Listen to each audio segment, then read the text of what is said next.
The ballroom lights of the hotel were blinding. I was hiding in a corner, mechanically shoveling mini cupcakes into my mouth and counting the balloons hanging from the ceiling. As one of the most invisible programmers at Nexus Innovations, this whole holiday gala was my own personal social hell. And now for the grand prize drawing, the MC's voice sliced through my thoughts. Let's see who our lucky winner is this year. The numbers on the massive screen began to scroll, and my heart inexplicably started to race along with them. The grand prize was an all-expenses-paid trip for two to St. Bart's. I prayed I'd win, even though I didn't even own a passport. And the winner is, from the engineering department, Leo Evans. I coughed out a mouthful of cupcake crumbs. The heads of my colleagues swiveled in my direction like 100 synchronized owls. Someone started clapping. Someone else gave me a shove. I stood up mechanically, my legs feeling like they were filled with lead. "Mr. Evans, come on up to the stage," the MC beckoned enthusiastically. I stumbled through the crowd, feeling like a deer in the headlights. I nearly tripped on my own shoelaces climbing the stairs, which drew a ripple of good-natured laughter from the audience. When I finally made it to the stage, the MC shook my hand warmly. "Congratulations, Leo, and as our grand prize winner, you get an extra surprise." I blinked, completely bewildered. An extra surprise? I just wanted to grab the travel voucher and retreat to the safety of my cubicle. Let's give a warm welcome to the CEO of Nexus Innovations, who will be presenting the award. What? The CEO? I've been at the company for 3 years and couldn't even pick our CTO out of a lineup. Now I was supposed to meet the legendary CEO? The rumor was she was a total shark, the Iron Queen, who had acquired our company and laid off 30% of the staff in her first 3 months. The spotlight suddenly swung to the other side of the stage, and a tall figure emerged, walking with an easy grace. When she stepped into the light, my jaw nearly hit the floor. Sarah, my girlfriend, or at least the woman I thought was my girlfriend, was walking toward me in a sharply tailored black pantsuit and heels, radiating an aura of absolute power. We'd been dating for a year, and she'd always told me she was a mid-level marketing manager, that her constant overtime and business trips were just for urgent projects. Now she stood under the spotlight, and the entire ballroom had fallen silent. "Darling," she whispered in my ear, her voice for my ears only. Surprise. Then, in front of the entire company, she kissed me. My brain completely shut down. All I could hear was a low buzzing and the faint, scattered gasps of my coworkers. Sarah, no, Ms. Vance, turned to face the stunned audience, her voice clear and strong. "I'd like to take this opportunity to announce that Leo Evans is being promoted to head of special projects, reporting directly to me. I'm confident his technical skills and innovative thinking will bring a new breakthroughs to this company." A wave of whispers rippled through the crowd. I just stood there, feeling like a scarecrow that had been struck by lightning. My girlfriend was the boss. Did I get the wrong script for my life? Sarah squeezed my hand, her voice a low murmur. "Breathe, honey. You look like you've seen a ghost." You're the CEO." I managed to choke out. She said, the corner of her mouth twitching. "And by the way, all those times you complain about upper management, I kept notes." In that moment, my soul well and truly left my body. I was staring at the ceiling, having counted 387 imaginary sheep, when my phone alarm blared. 15 a.m. I peeled myself out of bed like a zombie, my head feeling like it was full of wet cement. "First day as head of special projects. You got this," I said to the dark circles staring back at me from the mirror. My voice was as raspy as sandpaper. A cold shower shocked me back to some semblance of consciousness. I dug out my most formal shirt, the one I bought for my cousin's wedding last year, the cuffs already starting to fray. I wrestled my tie into a crooked knot that looked like a dying snake. A text from Sarah popped up. "Maya has your first meeting scheduled for 5. Don't be late." She was my old assistant. "She doesn't like you, so watch your back." I sent back a single. "She requested a transfer after she found out about us," Sarah added. "She probably thinks you're going to replace her." I rolled my eyes at the phone. Replace her? All I wanted was to go back to my little cubicle, write my code, and stay a million miles away from this kind of office politics. I got to the tech campus by Uber at exactly 4:55 a.m. The sprawling complex was eerily quiet, the only light coming from the security kiosk. The guard's eyebrows shot up to his hairline when he saw me. "Leo." "Sir," he stammered, clearly not used to my new, unearned status. "Just Leo is fine," I said, my stomach twisting as I swiped my ID badge. This was all just too absurd. The elevator shot up to the 32nd floor. The lights in the conference room were already on, and a woman with a high ponytail stood with her back to the door, arranging files. She turned at the sound of the door. Her face was set in a perfect professional smile. "Mr. Evans, you're punctual," she said, extending a hand. "I'm Maya Lin. I'll be coordinating the schedule for the special projects team." Her hand was as cold as a corpse. I noticed a faint twitch at the corner of her eye. The smile was flawless, but her eyes looked like they wanted to nail me to the wall. "You can call me Leo," I said. "What's so urgent? We need a meeting at 5 in the morning." "Coordinating with the overseas team," she said dismissively, handing me a thick stack of papers. "This is the technical proposal from our Singapore division. They're waiting for your feedback." I flipped through the document, and the dense wall of technical jargon immediately sobered me up. The last revision was time-stamped at 2:43 a.m. "When do they need the feedback?" "Before 6, Maya said with that same icy smile. "Ms. Vance specifically stressed the importance of this project." I stared at her for a solid 3 seconds. This was definitely a trap. But Sarah had said no one in the company knew the real nature of our relationship, so I had to play the part of a competent employee. "Fine. I need a computer. One has been prepared for you," she said, gesturing to a laptop in the corner. "Coffee's over there." The next 45 minutes felt like a flashback to finals week in college. 3 black coffees later, I finished typing up the evaluation report with 1 minute to spare. When Maya took the file, a flicker of genuine surprise crossed her face. "Is there a problem?" I asked. "No," she said, her professional mask back in place. "I just didn't realize you were so knowledgeable about quantum encryption." "It was the topic of my senior thesis," I said, standing up and stretching my neck, which cracked loudly.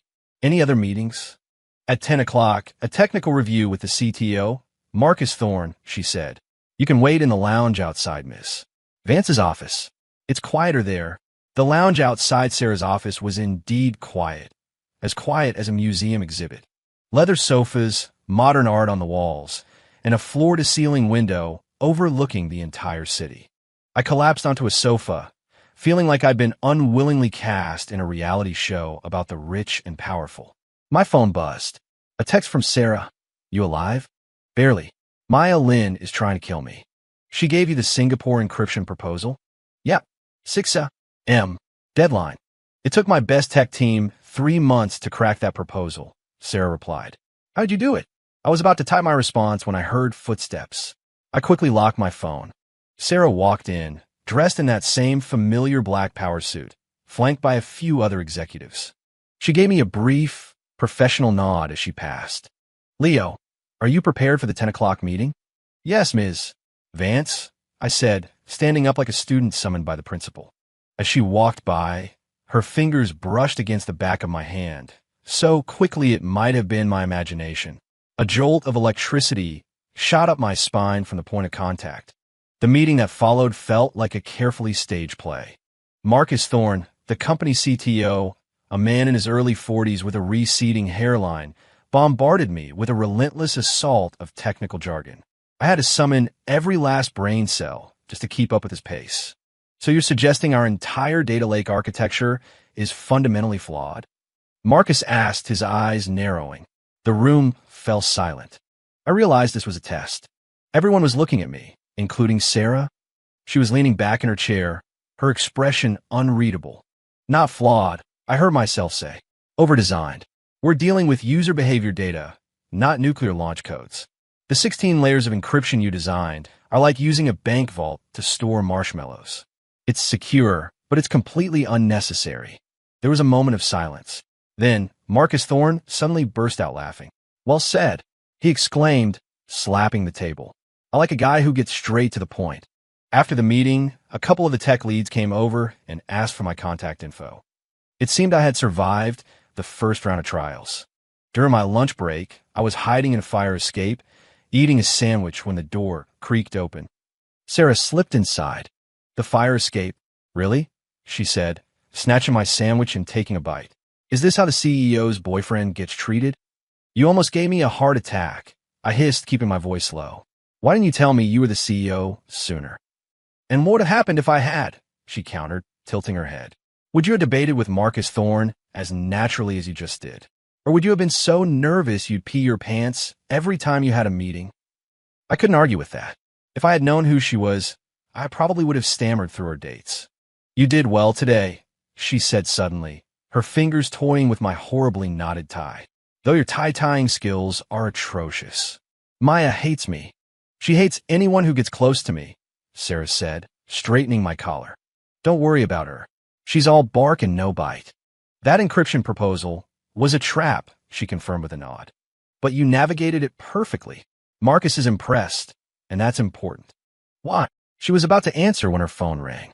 She glanced at the screen, and her expression instantly sharpened. I have to go, she said, giving me a quick peck on the lips. Dinner tonight. Meet me in the parking garage at 7. Before I could reply, she pushed the door open and was gone, the sound of her heels echoing down the hallway. I spent the rest of the day aimlessly wandering around my new office. It was more of a glass-walled cage, really, with the blinds permanently half open. People kept peeking in as they walked by. I felt like the new monkey at the zoo. When the workday ended, I headed down to the parking garage as planned. Sarah's black Mercedes was already waiting in a dimly lit corner. The door unlocked as I approached. Get in, she said, her eyes fixed on the rearview mirror. I had barely fastened my seatbelt when the car shot forward. Sarah drove like she ran her company, fast, ruthless, and with no room for error. We're being followed, she said curtly. I twisted around to look out the back window. Sure enough, a gray sedan was tailing us closely. Who? Not sure, she said, wrenching the steering wheel. The car swerved into a narrow alley. Hold on. The next 5 minutes were straight out of an action movie. Sarah weaved through the labyrinth of alleys, narrowly missing walls several times. The gray sedan stayed glued to our tail. Just as we were about to merge back onto a main road, a white van suddenly cut us off from the side. Brace yourself, Sarah yelled, slamming on the brakes.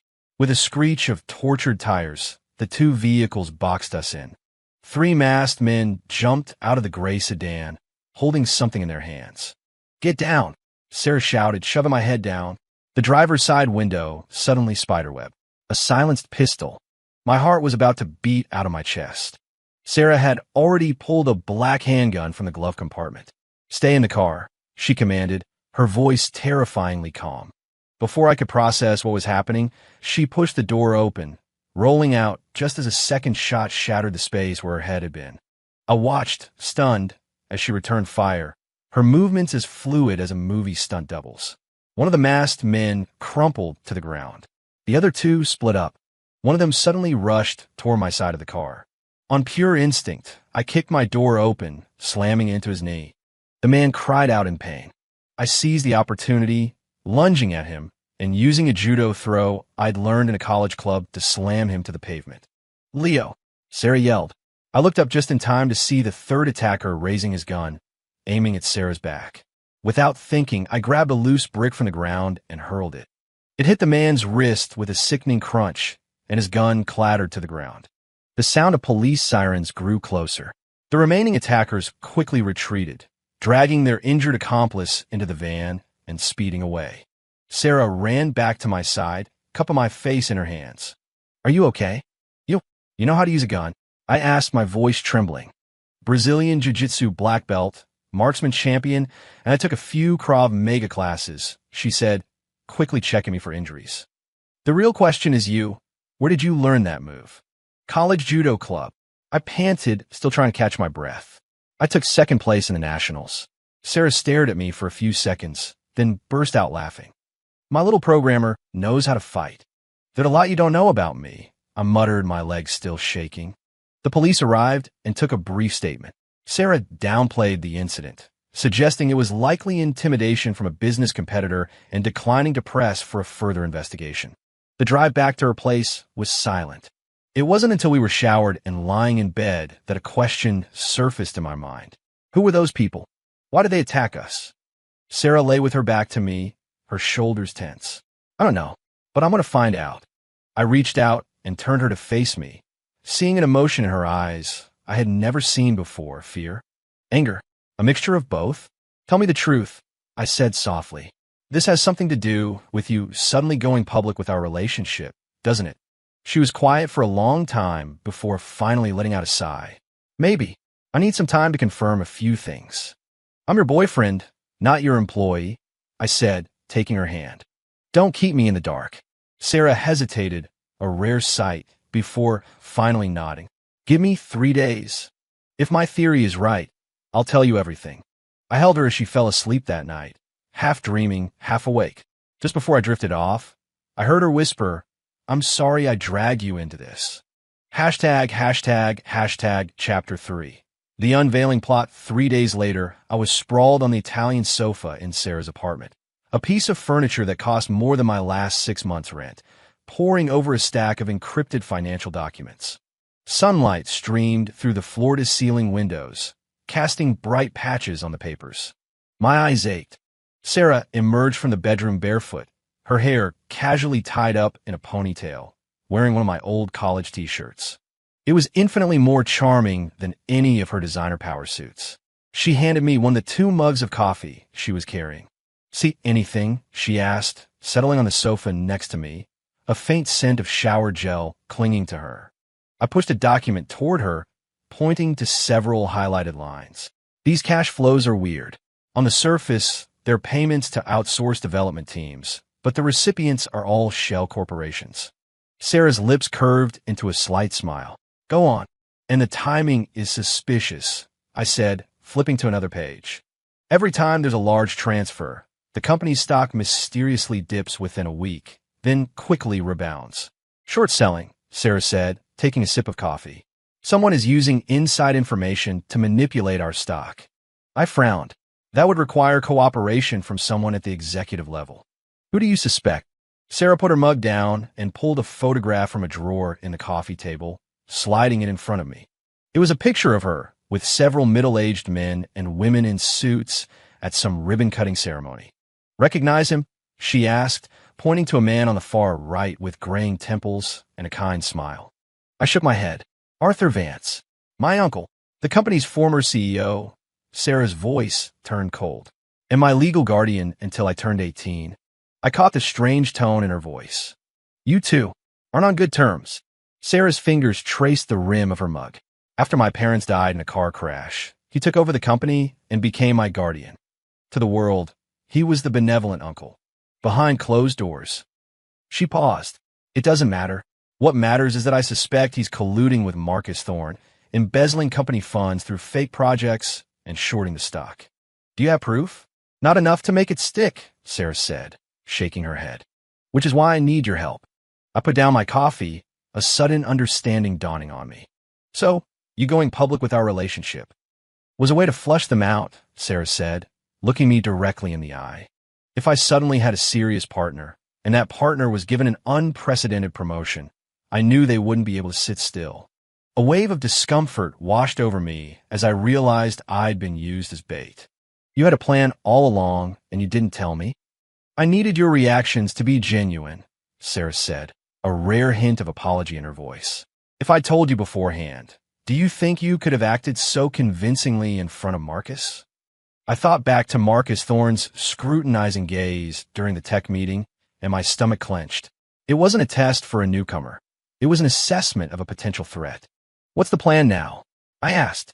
Sarah leaned in, so close I could count her eyelashes. We need to sell it even harder. Her breath, a mix of bitter coffee and cool mint, brushed against my cheek. My heart hammered against my ribs. What do you mean? I mean, she whispered, starting today, you need to act like my spoiled, doting boyfriend, the kind who's high on love. Glance at me a little too often in meetings. Bring me coffee after lunch. Be a little too familiar in front of our colleagues. I don't think that's a good idea. The office is for work. That's exactly the right reaction, Sarah smiled. Innocent and upright. The perfect persona. They'll be convinced you are just some love-struck programmer who's in over his head. I swallowed hard. And then they'll approach you. Sarah's eyes sharpened. They'll try to either bribe you or threaten you. Either way, they'll show their hand. I was silent for a moment. The plan sounded both dangerous and thrilling, completely out of place for a 9-to-5 programmer like me. But looking at Sarah's expectant gaze, I found I couldn't refuse. "All right," he sighed. "But I have conditions." "Name them." "First, you have to tell me in advance about anything that could put my life in danger." "Agreed." "Second, no matter what happens, no more hiding things from me." Sarah hesitated for a beat, then nodded.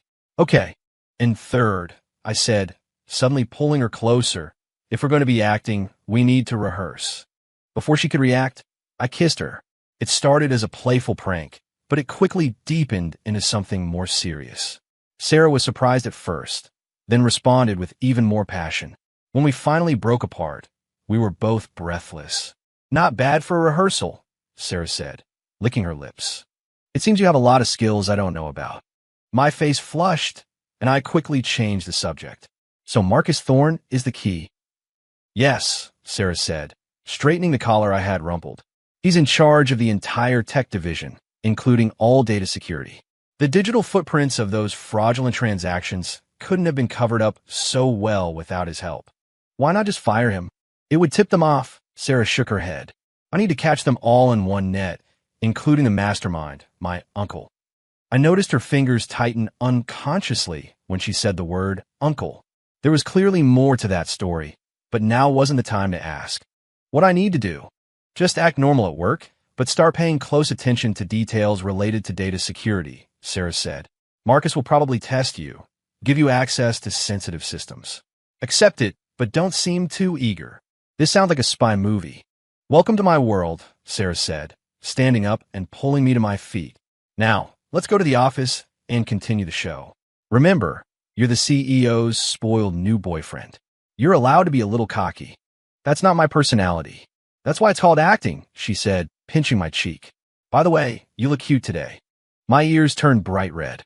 Sarah laughed and walked toward the master closet, leaving me standing in the living room, my heart still beating an unsteady rhythm. 2 hours later, we arrived at the office separately. As planned, I walked an iced Americano, her favorite, to her desk in full view of the entire executive floor. "Ms. Vance, your coffee," I said, deliberately raising my voice as I placed the cup on her desk. Sarah didn't even look up. "Too much sugar." "You haven't even tried it," I said, feigning hurt. "Because I know you." She finally looked up, her eyes glinting with amusement. The same way I know my golden retriever. A few eavesdropping colleagues suppressed their chuckles. I put on a convincing display of embarrassment, ducking my head and walking away quickly. The performance was flawless. At lunchtime, as I was waiting in line in the cafeteria, Marcus Thorne suddenly appeared behind me. "How's the new role treating you, kid?" he asked in a friendly tone, like a senior mentor checking in on protege. "It's going well. Thanks for asking, Marcus," I replied, playing the part of a bright-eyed newcomer. "The boss has high expectations for you," he said, his tone heavy with meaning. "The special projects team. Very mysterious." I pretended not to understand the implication. "I'll do my best." Marcus smiled, then lowered his voice. "Actually, I have a technical problem I wanted your opinion on. Something to do with data encryption. You have time to chat?" The fish was on the hook. My internal alarms were screaming, but on the outside, I looked flattered and surprised. "Of course. Anything I can do to help. Tonight, 7 o'clock. Data Center B, Sublevel 2, he said. "It's quiet there. We won't be disturbed." "Great. I'll be there." Marcus clapped me on the shoulder and walked away with his tray. I noticed his fingers were trembling slightly. Was it nerves or excitement? I immediately sent an encrypted text to Sarah. Fish took the bait. "Tonight, 7 p.m., DCB2. Her reply was swift. "Be careful.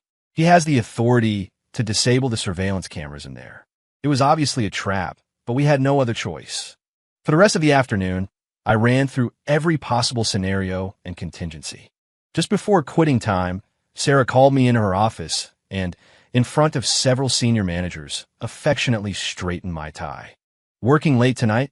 she asked, her voice loud enough for everyone to hear. "Yeah, got a technical issue to sort out." I played along. "Don't be too late," she said, squeezing my earlobe. "I'll wait up for you." The executives exchanged glances. Our little drama was getting bolder. At 6:50 p.m., I headed to Building B alone.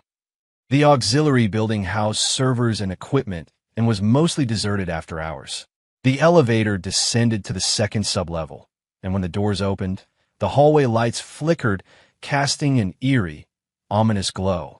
Marcus was already waiting at the data center door, holding 2 key cards. Punctual. I like that, he said, swiping a card to open the door. Come on in. I've got something interesting to show you. Inside, rows of server racks hummed with a low, constant drone. Marcus led me to a small, isolated cubicle at the far end of the room, containing only a desk and 2 monitors. Have a seat, he gestured. The moment I sat down, Marcus slid a photograph across the desk. It was a picture of Sarah and me kissing on her balcony last night. My blood ran cold. You're very photogenic, Marcus said with a smirk. What do you think would happen if this picture suddenly appeared on the company's internal network? I forced myself to remain calm. Marcus, what is this? Don't be nervous, he said, waving a hand dismissively. I just want to be your friend. Sarah. She's not as simple as she seems. She's using you, just like she uses everyone else. We're just in a normal relationship, I said, feigning naivety. Marcus laughed. A relationship? Do you know what happened to her last 2 assistants? The first one had a nervous breakdown and was hospitalized. The second one has been missing for 3 months. He leaned closer. She's a dangerous woman, Leo, and I can protect you. Ow! I played along. It's simple, Marcus said, pulling up an interface on one of the monitors. This is a backdoor into the company's core database. Sarah reviews the financial reports every Friday night. If you could help me, adjust a few numbers before she sees them. I stared at the screen, my heart pounding like a drum. They wanted to directly tamper with the financial data. Why me? Because you have the access, and you won't arouse suspicion, Marcus smiled. And the compensation, of course, will be generous. Enough for you to leave this city and start a new life. I pretended to think for a moment. I need some time to consider it.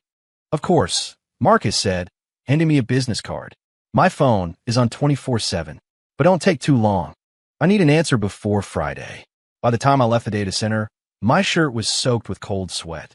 I had just reached the elevator bay when my phone vibrated. It was a text from Sarah. Come to the parking garage. Now. The elevator doors had barely opened when a hand grabbed me and pulled me into a car. Sarah's face was a mask of cold fury as she stomped on the gas and peeled out of the garage. What did he show you? She demanded. I told her everything, including the photograph and the proposal to alter the data. After I finished, Sarah wrenched the steering wheel, and the car screeched to a halt on the side of the road. The photo, she hissed through gritted teeth. They've been watching my apartment. What do we do now? I asked. He needs an answer by Friday. Sarah turned to me, her eyes filled with a complex emotion. Why are you helping me? Marcus is right. I am dangerous. You could take his money and disappear. I hadn't expected her to ask that. Why was I doing this? Because she was the CEO? Because of our act? Or because? Because I trust you, I said finally. And I hesitated. I'm not just acting. Sarah's eyes shimmered in the dim light of the car. We stared at each other for a few seconds, a silent understanding passing between us. 3 days from now, she finally said, her voice firm and resolute. It will all be over. But before that, I need you to do one more thing. Hashtag chapter 4. The deepening shadows at 3:17 a.m., my eyes snapped open. In the darkness, an instinct I didn't know I possessed flowed down my spine like ice water. I held my breath, listening intently. The apartment was dead silent, except for the occasional hum of the refrigerator. But something was wrong. I quietly reached for my phone on nightstand, unlocked it with my thumb, and immediately pulled up my security camera app. The screen's blue light was harsh in the dark. The app showed all 4 cameras were green, no alarms triggered. Just as I was about to put the phone down, a sliver of reflected light from under my bedroom door caught my eye. The angle was wrong for my hardwood floors. I silently slid out of bed, grabbing a baseball bat from the back of my closet, a souvenir from my college team days. The sound of the doorknob turning was almost imperceptible.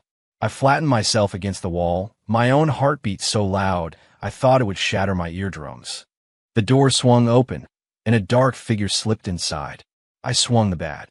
"It's me," a familiar voice said as my wrist was caught in an iron grip. "So, I flicked on the bedside lamp and saw her dressed head to toe in black, a mask pulled down around her neck. "What the hell are you doing?" "Testing your situational awareness," she said, her expression serious. "You failed. I've been inside for 5 minutes." I then noticed her gloves and shoe covers, as professional as a cat burglar's. "Couldn't you have just rung the doorbell?" "A real intruder wouldn't," she said, scanning the room. "Your security system is pathetic. The cameras are all fixed angle, and the alarm can be bypassed with a simple magnet." I rubbed my temples, try to will away the sleep. "So you broke into my apartment in the middle of the night to give me a home security lecture?" Sarah didn't answer. Instead, she walked over to my desk and began examining my computer. "Someone's been here." "What?" "The angle of your keyboard is off, and your mouse pad has been shifted slightly," she said, pointing to the monitor. "And your computer has been accessed." The gravity of the situation finally hit me. "Wait, you're saying someone actually broke into my apartment?" "It's highly likely," Sarah said, pulling a small device from her pocket and scanning my computer's ports. "There are microscopic scratches on a USB port. Someone plugged something in." My stomach clenched. Marcus? Or the people behind him? What were they looking for? "Is anything missing?" Sarah asked. I did a quick check. Wallet, laptop, phone are all here. Wait, I pulled open a desk drawer where a single thumb drive lay. "This USB drive I left here yesterday. Anything important on it?" "No, it's blank," I said, picking it up. A thought struck me. "Wait a minute, I'm positive I left this drive at the office." Sarah's eyes lit up. "A decoy?" "Yeah, I copied a few junk files onto it." I frowned. "But why would they put it back?" "They scanned it, realized it was useless, and returned it to avoid tipping you off," Sarah said, placing the drive into a small evidence bag. "A clever move that backfired." I sat on the edge of the bed, a wave of fear washing over me. "They could come back at any time, couldn't they?" "Yes," Sarah said, finally pulling off her gloves. "Pack a bag. You're staying with me." Now, she said, already starting to stuff my clothes into a backpack. "And by the way, starting tomorrow, I'm teaching you basic self-defense and counter-surveillance." At 4 a.m., I was in the passenger seat of Sarah's car, a backpack containing all my worldly possessions on my lap. The city was asleep, the streetlights like strings of glowing pearls in the darkness. "Why the sudden urgency?" I asked. "Because of the photo?" Sarah's fingers tapped a nervous rhythm on the steering wheel. "Because Marcus met with David Chen today." "The CFO?" "Yes. At my uncle's private club." Sarah's profile was illuminated by the passing streetlights. "They're getting desperate." Sarah's apartment was in a fortress-like luxury tower downtown. The elevator required an iris scan, and 2 uniformed security guards stood sentinel at the lobby desk. The first thing she did when we walked through her door was retrieve a black handgun from a lockbox in the hall closet and check the magazine. "Do you know how to use one of these?" she asked. "I shot a rifle once during a college ROTC weekend. 5 shots, barely hit the paper." Sarah sighed. "Special training starts tomorrow." The next morning, she woke me up by slapping a freezing cold washcloth on my face. "Up and at him, soldier," she said, already dressed in a sports bra and shorts, her hair in a high ponytail. 3-mile run for a warm-up. The next 2 hours were pure hell. Running, push-ups, sit-ups. When I was finally lying on a yoga mat like a beach fish, Sarah announced it was time for the fun part. "Basic self-defense," she said, standing over me. "Assume I'm an attacker, choking you from behind." She moved in a blur, her forearm clamping around my throat like an iron bar. I instinctively clawed at her arm, but it was useless. "Wrong," she said, her breath warm against my neck. "Don't pull. First, tuck your chin to protect your windpipe. Second, drop your center of gravity to unbalance your opponent. Third," her instruction was professional and detached, but every point of physical contact sent a jolt of electricity through me. When we were practicing ground escape techniques, she straddled my waist, and my brain nearly short-circuited. "Focus," she said, pinching my cheek. "The enemy isn't going to go easy on you just because you're distracted. You're more distracting than any enemy." I muttered, tried to ignore the pressure of her thighs against my hips. After the training session, we were both drenched in sweat. Sarah tossed me a bottle of water and leaned against the wall, catching her breath. The morning sun filtered through the blinds, illuminating the beads of sweat that trickled down her collarbone and into her tank top. I forced myself to look away. "You're a fast learner," she commented. "You're in better shape than you look." "College track team," I said, twisting the cap off the bottle. "So what's the plan for today?" "Business as usual, but keep a close eye on Marcus and David Shun," she said, heading toward the bathroom. "I'm going to grab a shower, then we'll head to the office together." After the sound of the shower started, my phone vibrated. It was an encrypted message from an unknown number. "Be careful in the elevator. Don't ride alone today." I stared at the screen, the hairs on my arms standing on end. Was it a warning or a trap? Who sent it? I debated telling Sarah, but the bathroom door opened and she emerged, wrapped in a towel, her hair dripping. "What's wrong?" she asked, noticing my expression. I showed her the message. Sarah frowned, quickly dried her hands, and pulled up the building security feed on her tablet. "The elevator did undergo routine maintenance in the middle of the night," she said with a cold smirk. "Looks like someone wanted to stage an accident. So we take the stairs." "No, we take the elevator." Sarah's eyes turned dangerous. "But we take precautions." An hour later, we were standing in front of the elevator. Sarah was in a power suit and heels, while I clutched a thick stack of files. A security guard pushed the button for us. "Thanks, we've got it from here," Sarah said with a polite smile. The guard nodded and walked away. As soon as the doors closed, Sarah pulled a small device from her purse and attached it to the control panel. A green light began to blink. "Signal jammer," she explained. "If someone tries to stop the elevator mid-descent, this will buy us 30 seconds. The elevator descended smoothly. Then, around the 25th floor, it shuddered violently and the lights flickered. Sarah immediately slammed the emergency stop button, but nothing happened. The elevator continued to fall, its speed noticeably increasing. "Hold on," she yelled, simultaneously pulling a strange device from her bag and slapping it onto the elevator ceiling. With a deafening screech of metal on metal, the elevator jolted to a halt at the 18th floor. The doors were pried open to reveal the horrified faces of two security guards. "Ms. Vance, are you all right?" "The elevator just lost control. I'm fine," Sarah said, calmly straightening her suit jacket. "Please have the engineering department conduct a full diagnostic on all elevators. And pull the surveillance footage from this morning. I want to know who authorized that routine maintenance." As we walked away, she whispered to me, "See, they're making their move." At the office, everything seemed normal, but an invisible tension hung in the air. Maya Lin's eyes flickered with a strange emotion when she saw us arrive together, but she quickly composed herself into a professional smile. "Ms. Vance, the board meeting materials are ready," she said, handing over a folder. She then turned to me. "Mr. Evans, there seems to be an issue with the network in your office. IT is looking into it." "Thanks for the heads up," I said, nodding. I noticed a new ring on her left ring finger. It hadn't been there 2 days ago. Sarah noticed it too. "New ring. It's beautiful," she commented. Maya instinctively covered the ring with her other hand. "Ah, yes. A birthday gift. From a boyfriend?" "An old friend," Maya said, clearly uncomfortable. "I'll go prepare the conference room." After she scurried away, Sarah and I exchanged a look. The gem on that ring looked expensive, far beyond what an executive assistant could afford. That afternoon, the company held a team-building event at a nearby park. It was ostensibly to foster team spirit, but in reality, it was just a bunch of people awkwardly playing childish games. I was forced to participate in a trust fall, while Sarah was cornered by board members, discussing something serious. During a break, I found a quiet spot to catch my breath. I had just sat down on a bench when I heard Maya's hushed voice from behind a large bush. "The data is ready." "No, he hasn't suspected anything. It will be done before Friday." I held my breath and slowly peeked around the bush. Maya had her back to me, talking on her phone. She was unconsciously twisting the new ring on her finger. "Mr. Chun said the price is negotiable." "Yes, the raw data and the financial models. I know the risks." A gust of wind rustled the leaves. Maya spun around, startled, and I quickly ducked back behind the bush. When I looked again, she was gone. I immediately texted Sarah. "Maya is selling company data to someone. The deal is happening before Friday. I think it's connected to David Shun."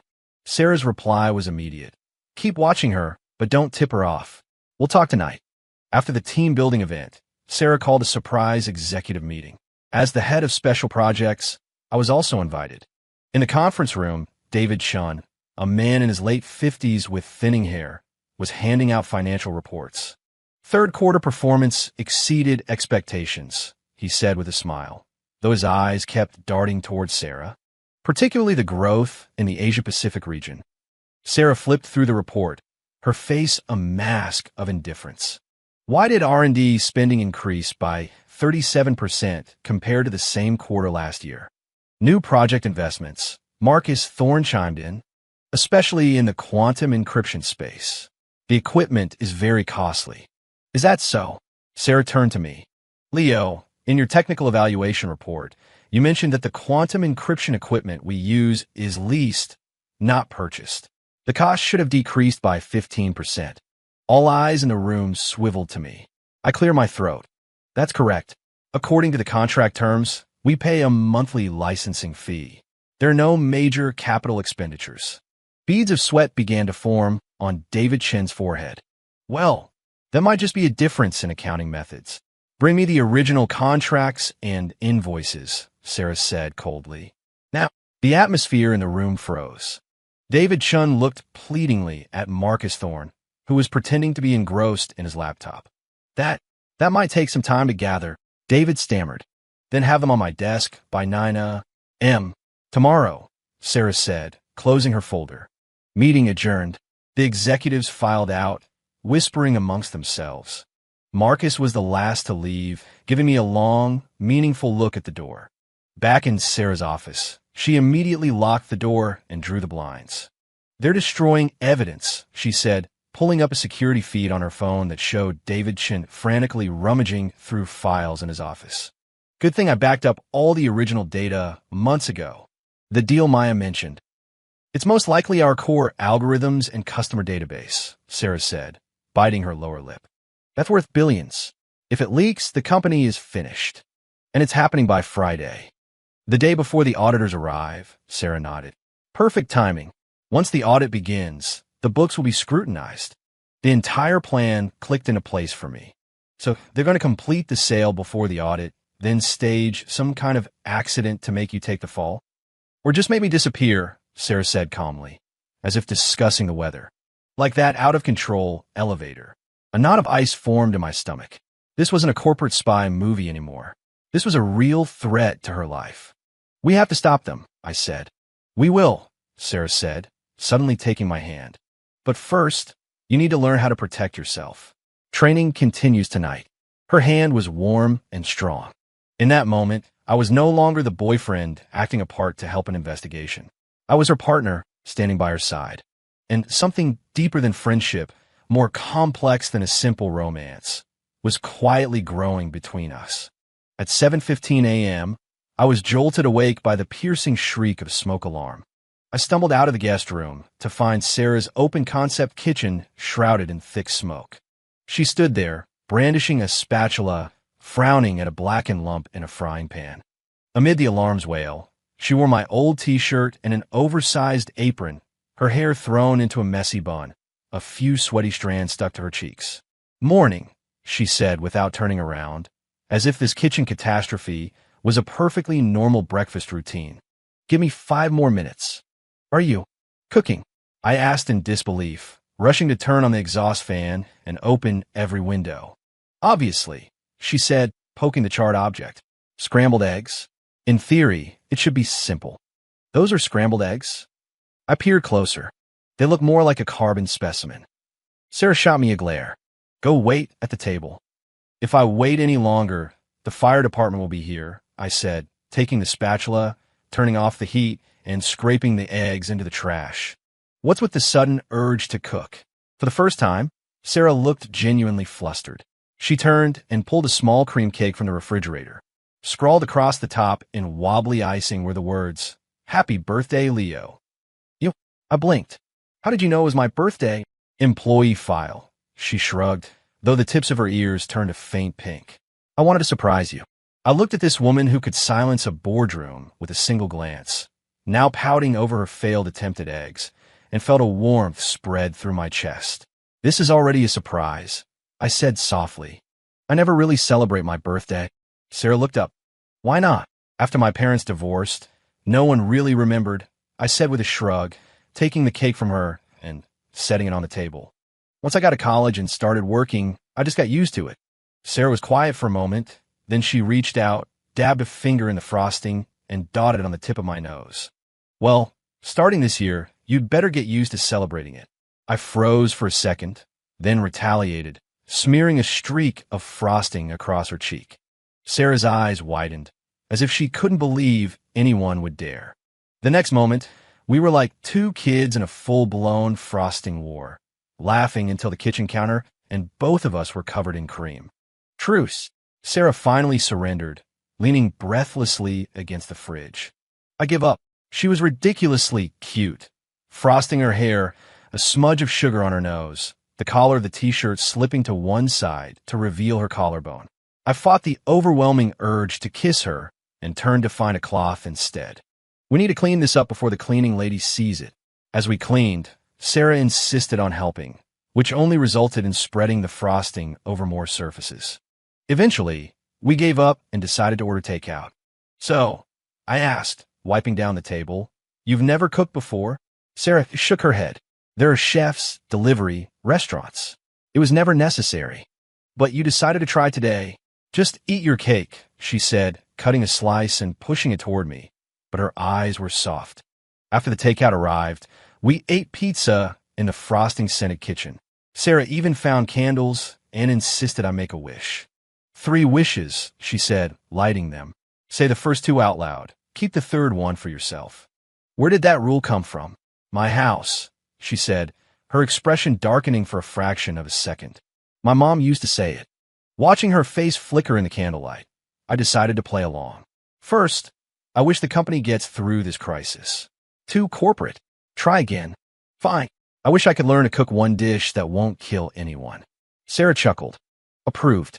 "Second, I wish." I hesitated. I wish Sarah would smile more. "You look beautiful when you smile." In the candlelight, I saw her eyelashes flutter. She looked down, fiddling with a strawberry on the cake. "Time for the third one," she said quietly. I closed my eyes, made a wish, and blew out the candles. The room plunged into semi-darkness, lit only by the warm glow from the kitchen's under-cabinet lights. "You know," Sarah said suddenly, "I haven't celebrated a birthday since I was 10. I waited quietly for her to continue. "After my parents' accident, my uncle took over everything," she said, her voice eerily calm, though her fingers gripped her fork tightly. "My birthday became his charity day. If I was good, I might get a gift. If I wasn't," she unconsciously touched her left wrist. I gently took her hand and saw, in the faint light, a pale, thin scar. "He burned me with a cigarette," Sarah said, pulling her hand away. "Said it was to teach me who was in charge." My blood boiled. I wanted to find that monster and beat him senseless. But Sarah's expression was unnervingly calm, as if she were telling someone else's story. "When I was 16, I hacked into his computer and found out he'd been embezzling money from the company." A small, cold smile touched her lips. "I used it to blackmail him, to get back some control of my own life and my inheritance." "So that's how you became CEO so young?" "No, that was just the beginning," Sarah said, cutting a small piece of cake. "I spent the next 7 years studying, planning, and building alliances. I finally got the board to vote him out." She shrugged. "Corporate revenge is so much more elegant than violence." I watched her profile in the candlelight and suddenly understood why she was so fiercely protective of the company. This wasn't just business. It was the defense of her entire life's work. "So now your uncle is somewhere out there, grinding his teeth, waiting for a chance to get back at me," Sarah scoffed. "Too bad for him. I won't give him that chance." We ate in silence for a while. The city lights glittered outside, and the faint sound of traffic seemed a world away. "You know," I said, breaking the silence, "when I was a kid, I wanted to open a small restaurant." Sarah raised an eyebrow. "From programmer to chef." "My dad was a cook before my parents split up." I smiled faintly. "He always said food was the world's best comfort. Then he started drinking, lost his job, and my mom left. But I always remembered how he looked when he cooked. That focus, that passion." Sarah looked thoughtful. So that's why you're a good cook. Just basic stuff? I shrugged. But food feels more real than code. Your computer doesn't thank you for writing good code, but a good meal can at least earn you a smile. Sarah suddenly stood and retrieved a bottle of red wine and 2 glasses from a cabinet. To real food and virtual code. We clinked glasses. The wine was rich, with a slightly bitter aftertaste. Sarah drank quickly, a blush rising on her cheeks. My childhood dream was to be a ballerina, she said suddenly, her gaze distant. My mom enrolled me in classes for 3 years. Then my uncle said it was a waste of time. It was hard to imagine this woman, so at home in power suits and stilettos, balancing on her toes in Swan Lake. But a wave of tenderness washed over me. Do you still dance? I've forgotten everything, she shook her head, then added, except the basic positions. Sometimes, in the bathroom, I'll just do a few turns. That small, private admission made my heart ache. Sarah seemed to realize she'd said too much and quickly finished her glass. Another? She asked, already pouring one for herself. Easy. We have work tomorrow. To hell with work, Sarah swore, a rare occurrence. It's your birthday. We're celebrating. She downed another glass, then a third. By the time I managed to take the bottle from her, her eyes were glassy, her words slightly slurred. You know, she said, poking my chest, you're the first person I've ever brought home. Really? She nodded, a few strands of hair falling loose. Everyone else was just for show, business. But you, she tilted her head, studying me. You're different. How am I different? You're not afraid of me, she whispered. Everyone else, Marcus, David, they look at me with either fear or calculation in their eyes. But you, her fingers traced a line down my cheek. You look at me like I'm just a normal person. The alcohol and the candlelight made everything feel surreal. I took her hand, feeling the warmth of her fingertips. Because you're a normal person, I said softly. One who burns eggs, starts frosting fights, and secretly practices ballet in the bathroom. Sarah's eyes glistened. She leaned in closer, her breath smelling of wine. Your third wish. What was it? If I say it, it won't come true. Tell me, she whispered. I'll help make it happen. I took a deep breath. I wished. A shrill ring from her phone shattered the moment. Sarah frowned, reaching for it, and nearly slid off her chair. I steadied her, glancing at the caller ID. Head of security. What is it? Sarah answered, her voice instantly sober despite the flush on her face. When? Are you sure it was him? Keep watching. Don't make a move. After hanging up, she rubbed her temples. Marcus just went to David Shen's house. This late? Yes. And she tried to stand but stumbled. I quickly helped her up, and they carried out 2 silver briefcases. Evidence? Or cash? Not sure, Sarah said, trying to walk toward her home office but swaying on her feet. I need to check the surveillance. Ugh.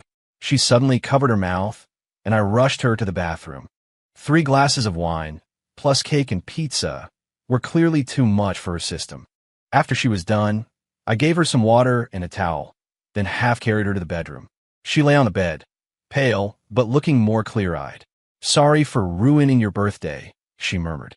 On the contrary, I said, pulling the covers over her. This was the best birthday I've ever had. Sarah smiled faintly and closed her eyes. As I turned to leave, her hand shot out and grabbed my wrist. Don't go, she said, her voice barely a whisper. Just sit here for a minute. I sat on the edge of the bed, gently brushing the hair from her forehead.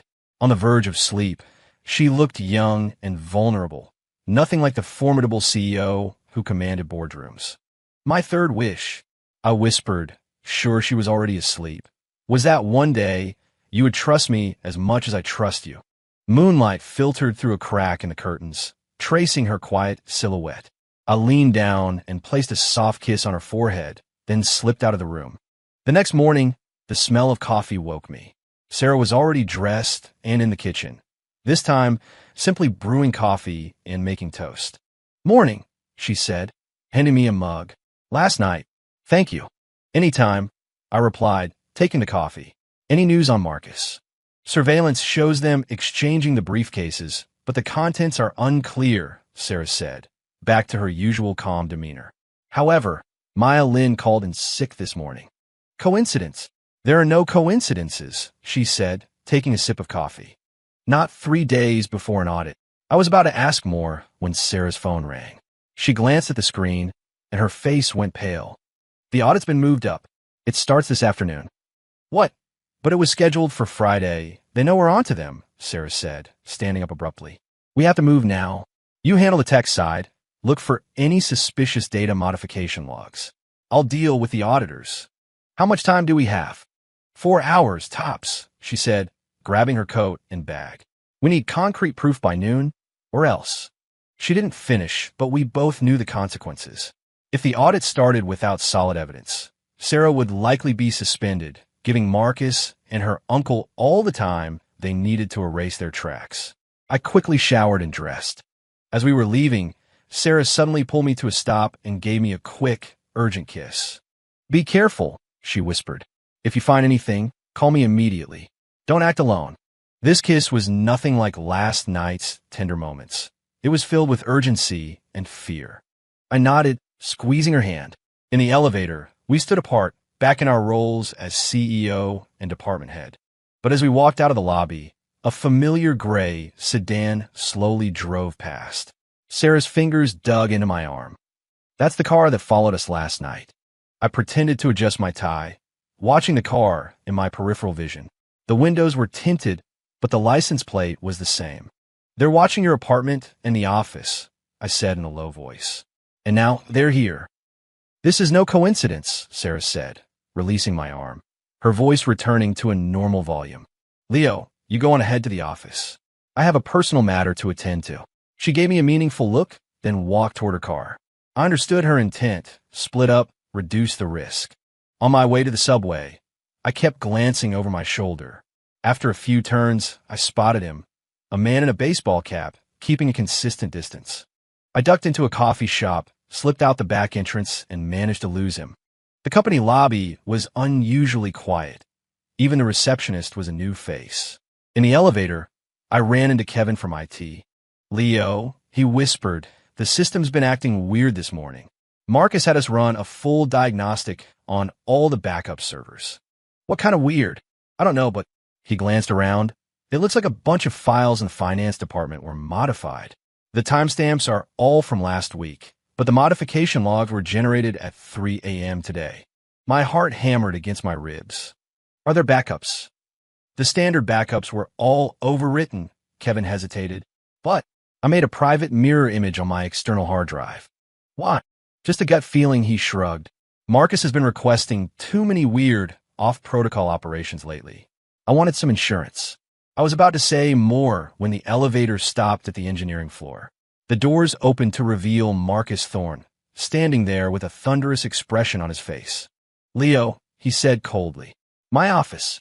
Now. The door to Marcus Thorne's office clicked shut behind me with an ominous finality. Sit, he commanded, pointing to the chair opposite his desk. He leaned against the edge of the desk himself, looking down at me. I forced myself to stay calm, my eyes scanning the room as I sat. Marcus's office was twice the size of mine, one wall covered in monitors displaying a dizzying array of server statuses and data streams. The other wall was a shrine to his own achievements, certificates, and awards, a classic look how great I am display. I hear you've been looking into data anomalies in the finance department, Marcus said, getting straight to the point. My heart skipped a beat. Did Kevin rat me out, or were they monitoring me all along? Just a routine check, I said, trying to keep my voice steady. New systems always have compatibility bugs. Marcus gave a humorless smile. Is that so? Then why were you specifically checking timestamp from last week? A user reported some incorrect file modification dates. I lied without flinching. Probably a time zone setting issue. Leo. Marcus shook his head like a disappointed teacher. We're all busy people. Let's not dance around the issue. I know Sarah sent you to investigate. My hands gripped the armrests, my palms starting to sweat. I don't know what you're talking about. Stop playing dumb. He suddenly leaned in, his hands braced on the arms of my chair, his face just inches from mine. I know about your relationship, and I know she's digging into the books. The question is, he lowered his voice to a conspiratorial whisper, do you have any idea what kind of fire you're playing with? His breath smelled of mint gum and coffee, and his eyes were bloodshot. I noticed a fresh, thin scratch on his left ring finger, like a hurried paper cut. Marcus, if this is some kind of test. It's not a test. He straightened up, walking over to the window. It's a warning.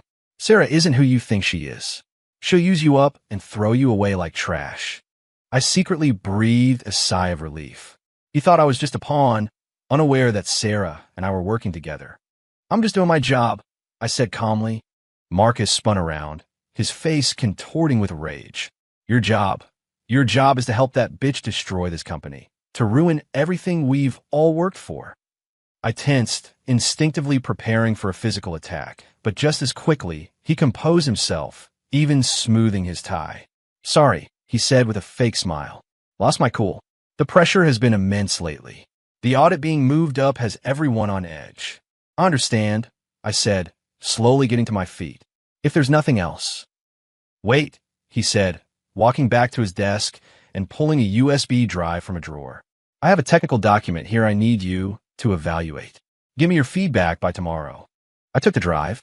It felt heavy, not like a standard storage device. What is it? A new proposal for quantum encryption, he smiled.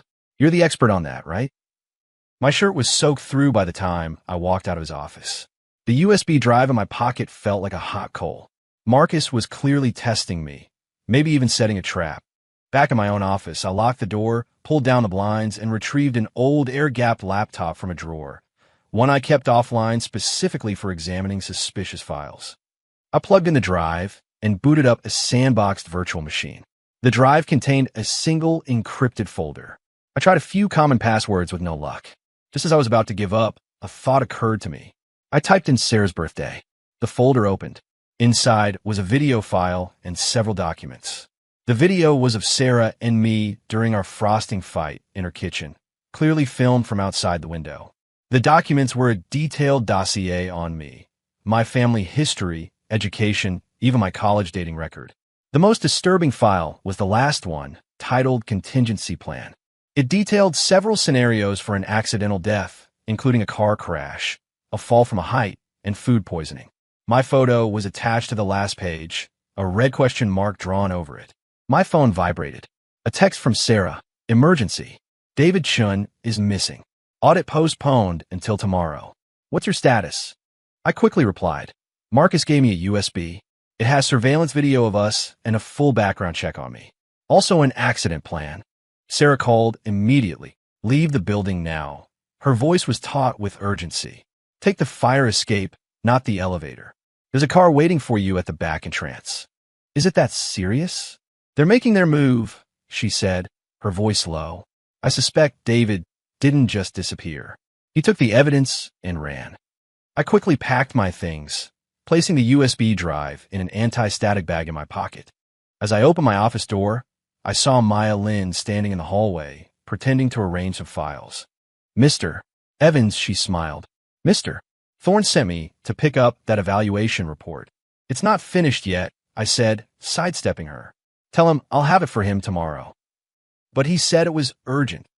Maya followed, her heels clicking rapidly on the marble floor. I quickened my pace. Then tell him to be patient. I ducked around a corner and slipped into the men's restroom, climbing out the window into the fire escape. After running down 20 flights of stairs, my legs were shaking by the time I reached the underground parking garage. A black SUV was parked by the back entrance as promised, but it wasn't Sarah's usual car. The window rolled down to reveal a stranger's face. Mr. Evans, Ms. Vance sent me to pick you up. I hesitated. What's the countersign? The man frowned. What countersign? I took 2 steps back and broke into a run. I heard a car door open and footsteps behind me. I darted between 2 rows of cars, hearing at least 2 people in pursuit. A man in a security guard's uniform suddenly appeared up ahead. I was about to turn when he held up a hand. This way, Mr. Evans. It was the head of security from Sarah's building. I recognized him and relaxed slightly. He led me through an employee-only door and down a series of winding corridors to a loading dock. Go out this door and turn right. There's a silver Mercedes, he said, handing me a key card. Use this to get into the B Tower lobby. The elevator will take you directly to the penthouse. Thanks. Where's Sarah? I don't know. Her only instruction was to ensure you got out safely. The driver of the silver Mercedes was Sarah's personal bodyguard, whom I'd seen a few times. This time I knew it was safe, and I got in the car. "Ms. Vance is waiting for you at the safe house," the driver said, handing me a blindfold. "You know the rules." I sighed and put on the blindfold. Sarah's safe house was her most secret location, a place I had never seen, and every trip there required being blindfolded. The drive took about 40 minutes, with countless turns. When the blindfold was finally removed, I found myself in a loft-style apartment. Sarah was standing by the floor-to-ceiling window, her back to me, phone pressed to her ear. "Keep searching." "No, don't involve the police yet." "Yes, monitor all his accounts." She hung up and turned to face me. I was surprised to see her in a different outfit, black tactical pants, a tight-fitting black shirt, and combat boots, her hair pulled back in a sleek ponytail.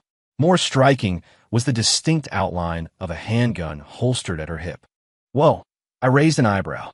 "Going for the secret agent look today." "Not now, Leo," she said, walking over to give me a quick, professional once-over for injuries. "Where's the drive?" I handed it to her, noticing two other people in the room, both working on laptops. "My team," Sarah said by way of introduction. "A tech specialist and a former special forces operator." The tech specialist was a skinny kid with glasses who looked no older than 25. The operator was a bald, muscular man covered in tattoos. They both gave a curt nod and went back to their work. Sarah plugged the USB drive into a specialized piece of hardware and began analyzing its contents. When she saw the video and the contingency plan file, her jaw tightened. "They bugged my apartment," she said, her voice like ice. "This has gone way beyond corporate espionage." "Did Davidson really run?" "More like he's hiding with the money and evidence," Sarah said, pulling up a map on her phone that showed several red dots. "His last credit card transaction was at the airport, but there's no record of him on any flight. I suspect he used a fake passport to leave the country." "So the audit is postponed until tomorrow, but that's just for show," Sarah shook her head. "The board is already holding an emergency meeting to discuss suspending my duties." I took her hand. "What can we do?" Sarah glanced at her watch. "First, you need to eat. Then we review the evidence we have." She led me to the open kitchen, where, to my surprise, several dishes were already laid out on the counter. Scrambled eggs with tomatoes, stir-fried pork with peppers, and a bowl of seaweed soup. They were shockingly familiar. "You cook?" I asked in disbelief. Sarah's ears turned slightly pink. "It's takeout." I took a bite of the eggs, and my eyes widened in recognition. "This is from that little diner downstairs from my old place." "How did you mention that place had a taste of home 3 times, Sarah said, pretending to be absorbed in her phone. "I sent someone to get it." This powerful, almost tyrannical woman had remembered a casual comment I'd made about a neighborhood diner and had someone drive across the city to pick it up. A corner of my heart I didn't know existed suddenly melted. "Thank you," I said softly. "But next time, I'll take you there myself. It's even better fresh." A small smile played on Sarah's lips. "Just eat your food." After the meal, we gathered with her 2 associates to review the clues. The tech specialist, he told me to call him Mouse, had managed to recover some of the deleted financial data. "Look here," he said, pointing to a string of numbers on the screen. "For the past 6 months, there have been large fund transfers every month to an entity called Nexus Innovations, Cayman. We don't have a branch in the Cayman Islands," Sarah frowned. "Even better," Mouse said, typing a few commands. "The registration email for this shell company is Marcus Thorne at Nexus Innovations. Com." Marcus used his own company email to register a shell corp? I was incredulous. "That's ridiculously bold." "No, it's a setup," Sarah said suddenly. "Marcus isn't that stupid. Someone deliberately planted this evidence to frame him." "Your uncle?" Sarah nodded. "It's a signature move. Create infighting while he stays hidden in the shadows."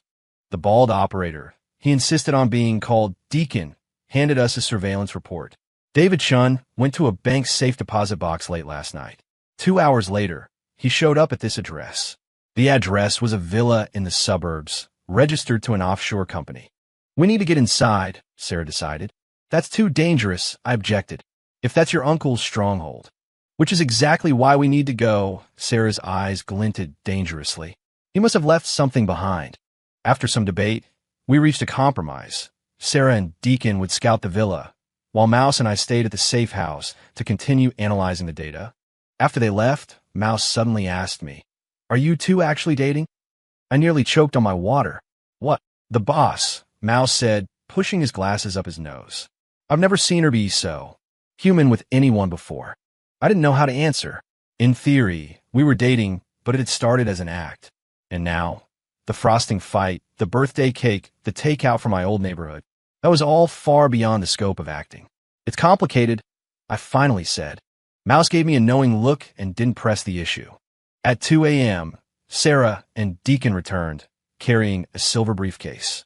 Sarah's face was pale, and there was a dark stain of blood on the sleeve of her right arm. "You're hurt." I jumped to my feet. "It's just a scratch," she said, avoiding my attempt to examine it. "Look what we found." The briefcase was filled with documents and several hard drives. On top was a share transfer agreement. Arthur Vance was planning to sell all of his company's stock to an investment firm called Aegis Capital. "This doesn't make sense," Sarah frowned. "My uncle has always guarded his shares like they were his life. Why would he suddenly sell? Unless..." I flipped to the last page and saw the signature line was blank. Unless it wasn't voluntary. "Look at this clause. If the signatory dies within 1 week of signing, the shares automatically transfer to the buyer." He's setting up his escape, Sarah realized. If the plan fails, he pretends he was forced to sign, then fakes his own death and flees the country. "Boss, look at this," Mouse suddenly exclaimed. He pulled up a surveillance video showing David Chun and Marcus Thorne exchanging documents at a restaurant. When magnified, the document title was visible: Nexus Innovations Core Algorithm and Customer Data Sale Agreement. They weren't just embezzling money. They were planning to sell off our core technology. Sarah's voice was as cold as ice. "That's enough to put them in prison for life. But we need more," I reminded her. "Especially evidence directly linking your uncle." Sarah checked her watch. "The audit starts at 9. We have 6 hours." The next few hours were a frantic race against time. We split up the documents, searching for any clue. At 4 a.m., I found it in an encrypted file. Email correspondence between Arthur Vance, Marcus, and David, detailing the entire plan for embezzlement and stock manipulation. I got it. I was about to save the file when the screen suddenly went blue. "Damn it." Mouse slammed his keyboard. "Someone is wiping the data remotely." We scrambled to recover the files, but it was too late. All the new evidence was gone, leaving us with only what we had before. "They know we found them," Sarah said, her voice terrifyingly calm. "We need to move. Now." We quickly began packing up the equipment. Just then, Deacon's phone rang. He answered, and his face went white. "Safe house is compromised. They'll be here in 3 minutes." Sarah immediately pulled 2 handguns from a drawer, tossing one to Deacon. "Back exit. Now." We had just burst through the back stairwell door when we heard the ding of the elevator arriving. Deacon stayed behind to cover our escape, while Sarah pulled me and Mouse down the fire escape. "How did they find us?" I panted. "There has to be a mole," Sarah gritted her teeth. "Or we were tracked." In the underground garage, we split into 2 cars. Sarah and I in one, Mouse and Deacon in the other. "We're going to the office," Sarah said, starting the car. "The most dangerous place is now the safest." The car sped into the pre-dawn darkness. Sarah drove with intense focus, constantly checking the rearview mirror. I checked my own pocket for the one piece of evidence we had left, the USB drive from Marcus. "Leo," Sarah said suddenly, her eyes still on the road. "If things go south, I want you to get out of the city immediately." "What?" "No, I'm not leaving you. Hear me out," she interrupted.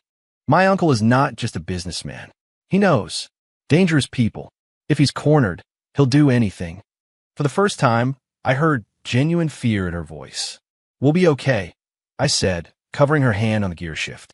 "We have evidence. We have..." Blinding headlights flooded the car from behind. A black SUV was closing in on us at an incredible speed. "Hold on," Sarah yelled, wrenching the wheel. But it was too late. The SUV slammed into our rear bumper. The world spun, and the airbag exploded in my face. The last thing I saw was Sarah, trying to draw her gun, being thrown against the window by the force of the second impact. Then, everything went black. Blinding white light. I blinked several times before my vision finally focused. I was staring at an unfamiliar ceiling, an LED panel mercilessly beaming down on my face. I tried to raise a hand to shield my eyes, but found my wrists bound to the arms of a chair. Memories returned in fractured shards. The car crash, Sarah unconscious, and then, "What? You're awake?" A man's voice came from the side. I turned my head with a groan and saw a man in a black suit sitting nearby, calmly peeling an apple. The paring knife danced in his hands, its blade catching the cold light. "Where am I?" My voice was a raw, sandpaper rasp. "That's not important," the man said, taking a bite of the apple. "What's important is what you know." "Know about what?" "Don't play dumb," he said, suddenly stabbing the knife into the wooden table between us. The handle quivered. Sarah's plan, the evidence she has, and he leaned in close. Where did she hide the backups? The scent of apple mixed with cloying cologne was making me nauseous. I noticed the ring on his left ring finger. It was identical to Maya Lynn's. "I don't know what you're talking about," I said, testing the ropes on my wrists. They were tight. "I'm just a programmer." The man laughed, a grating sound like a rusty hinge. "A programmer? Sarah Vance's boyfriend? Or her little helper investigating a corporate conspiracy?" He pulled out his phone and showed me a photo. It was of me and Sarah in the safe house, paper spread out before us. Which identity is speaking right now? My stomach dropped. The safe house had been bugged. Was there a mole, mouse, or Deacon? "What do you want?" I decided to be direct. "Information," the man said, holding up a tablet computer. "Specifically this." The screen displayed the login portal for the Nexus Innovations core database. "You wanted to hack into my own company." "Clever boy," he smiled. "Use your credentials, log in, delete a few specific files, and maybe you'll live to see another day." I stared at him for a few seconds, then let out a small laugh. "You have no idea what Sarah will do to you, do you?" The man raised an eyebrow. "Sarah is in no position to do anything. The board has suspended her, and the police are investigating her for corporate espionage." He was bluffing. If Sarah was truly neutralized, they wouldn't need to kidnap me. "Fiend," he sighed. "But I need my hands." The man considered this for a moment, then walked over and untied my right hand. "No funny business." I flexed my numb fingers and took the tablet. The login page looked familiar, but the details were subtly wrong. It was a phishing site. They wanted to steal my credentials. "The connection is slow," I complained. "What's the Wi-Fi password in here?" "Just get it done," the man said coldly. I pretended to type for a minute, then frowned. "It requires two-factor authentication." "Did Ms. Vance, did Sarah get the code on her phone?" The man's expression soured. "Are you messing with me?" "No, it's real," I said with an innocent blink. "It's a new company policy. All sensitive operations require a second verification. You can ask Maya. She should know." The man's eyes flickered at the mention of Maya's name. Bingo. They were working together. "Keep trying," he commanded. "There has to be a way around it." "Okay, but I really need to use the bathroom," I said, clamping my legs together. "I can't hold it." "Hold it. If I have an accident on this expensive-looking chair." I squirmed for effect. The man swore under his breath and hauled me to my feet. 5 minutes. He marched me down a hallway. I feigned a stumble, pretending to be weak, while actually scanning my surroundings. It was an old, converted office building, windows boarded up, at least 3 guards visible.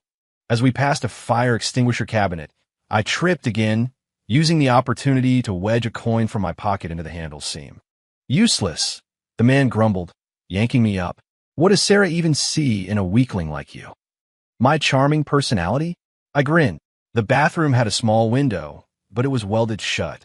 I took care of business, and as I washed my hands, I used the liquid soap to draw a small arrow on the mirror, a trick Sarah had taught me.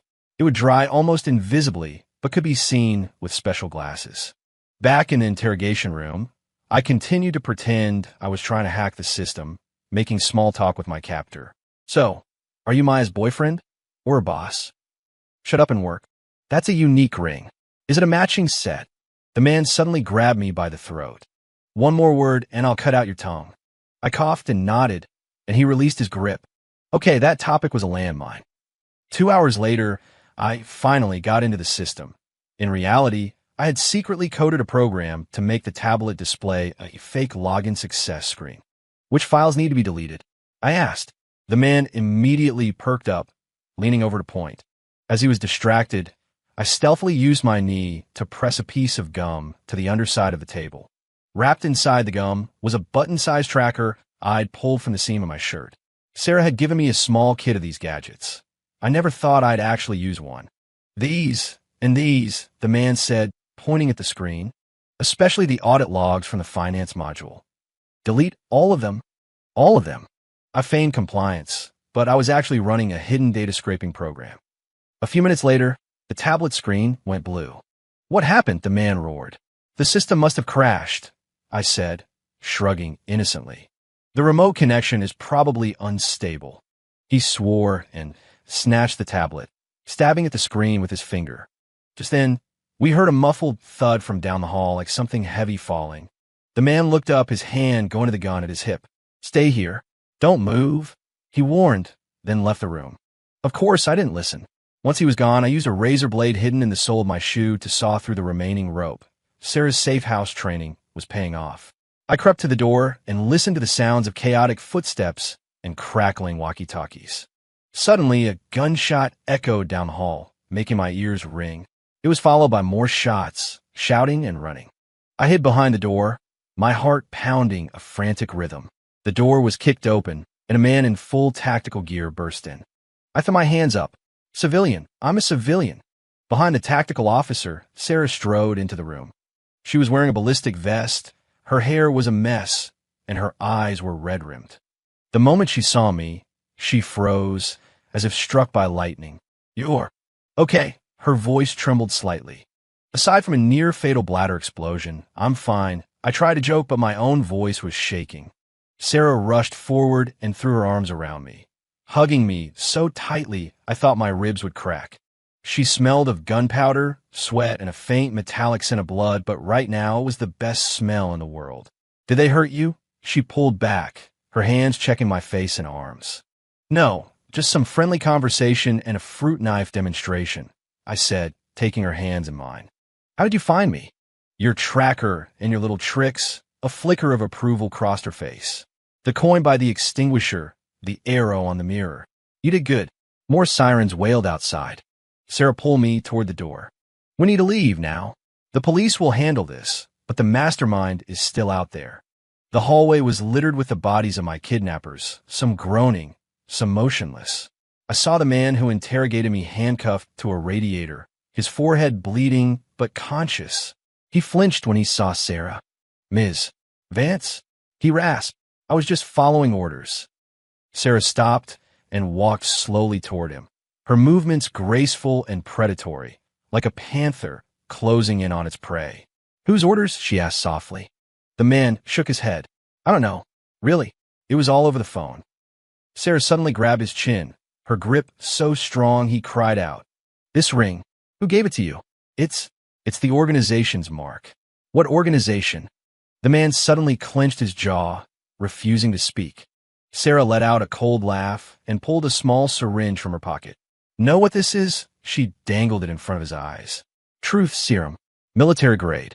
After this, you'll confess to everything, right down to peeking at girls in the kindergarten bathroom. The man's eyes widened in terror. I stared at Sarah in shock. She'd never mentioned having anything like this. Last chance, Sarah's voice was like ice. Who sent you? Arthur. Arthur Vance. The man finally broke. He said if we grabbed the kid, we could force your hand. Sarah's expression was terrifying. She released the man and turned to me. Let's go. The parking lot outside was a scene of controlled chaos, with police cars, an ambulance, and black SUVs everywhere. Deacon was standing by a car, his arm wrapped in a bandage. He nodded as we approached. Is it handled? Sarah asked. 6 in custody, 2 seriously wounded. Deacon reported succinctly.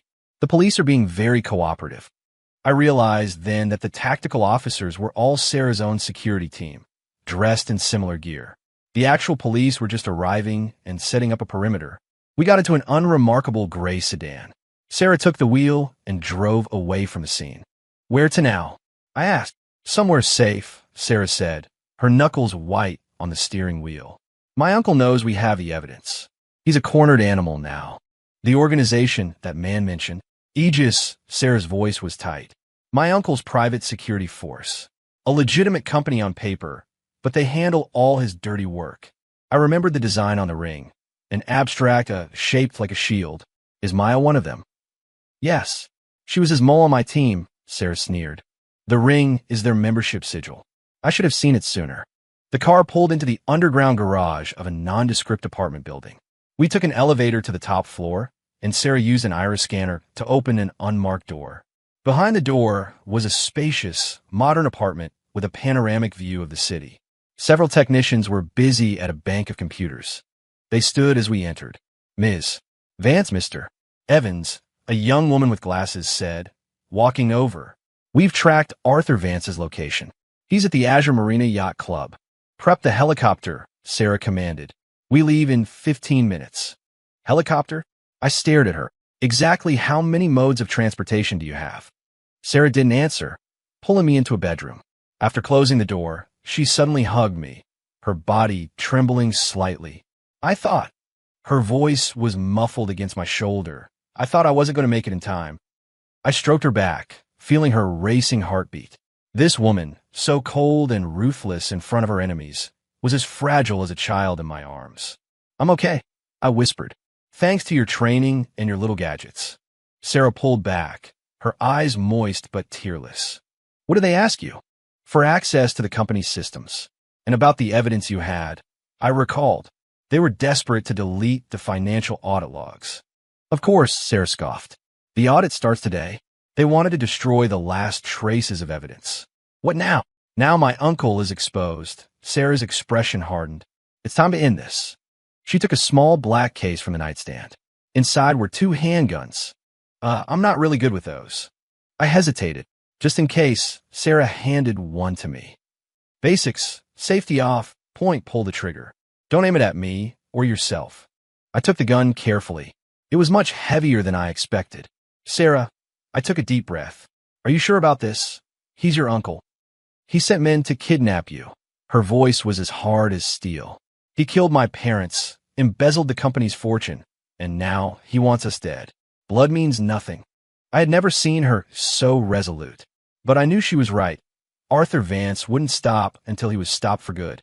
Okay, I nodded. What's the plan? Sarah was about to answer when her phone rang. She glanced at the screen, her face changing. The auditors found an anomalous fund transfer, traced to an overseas account belonging to Marcus Thorne. So Marcus really was the mole? No, it's too obvious. Sarah shook her head. My uncle is framing him. If Marcus gets arrested, he'll turn on my uncle in a heartbeat, So your uncle is going to get rid of Marcus first. I realized with a dawning horror, just like he got rid of your parents. Sarah's eyes confirmed my suspicion. She quickly dialed a number. Deacon, get a team to protect Marcus Thorne. Yes, at all costs. He knows too much. Hanging up, she turned to me. Change of plans. We're going to save Marcus. Save the man who tried to have us killed. He's our key witness, she said, already heading for the door. And she paused, as if choosing her words carefully. And what? And I don't want to become like my uncle, she said softly. An eye for an eye just leads to an endless cycle of revenge. I'm going to end this legally, even if it's harder and more dangerous. In that moment, I saw the light in Sarah's soul. Beneath the cold exterior of a corporate titan, she held onto a fundamental decency. I instinctively walked over and kissed her. It was a short, intense kiss. When we broke apart, Sarah was blushing, a rare sight. When this is all over, she whispered. When this is all over, I nodded. 10 minutes later, we were in a black helicopter. Sarah put on a headset, her expression once again steely and determined. Deacon handed us ballistic vests and more gear. Marcus was last seen at a coffee shop near the office, Deacon reported, his voice loud over the rotor wash. Our team has the area contained. What about Maya? Sarah asked. Vanished. Apartment cleared out, phone destroyed. Sarah frowned.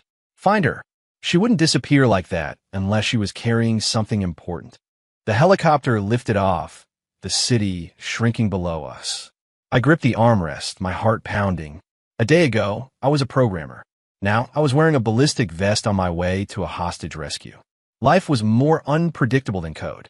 Leo, Sarah said, suddenly taking my hand. You don't have to do this. I can have them drop you at a secure location.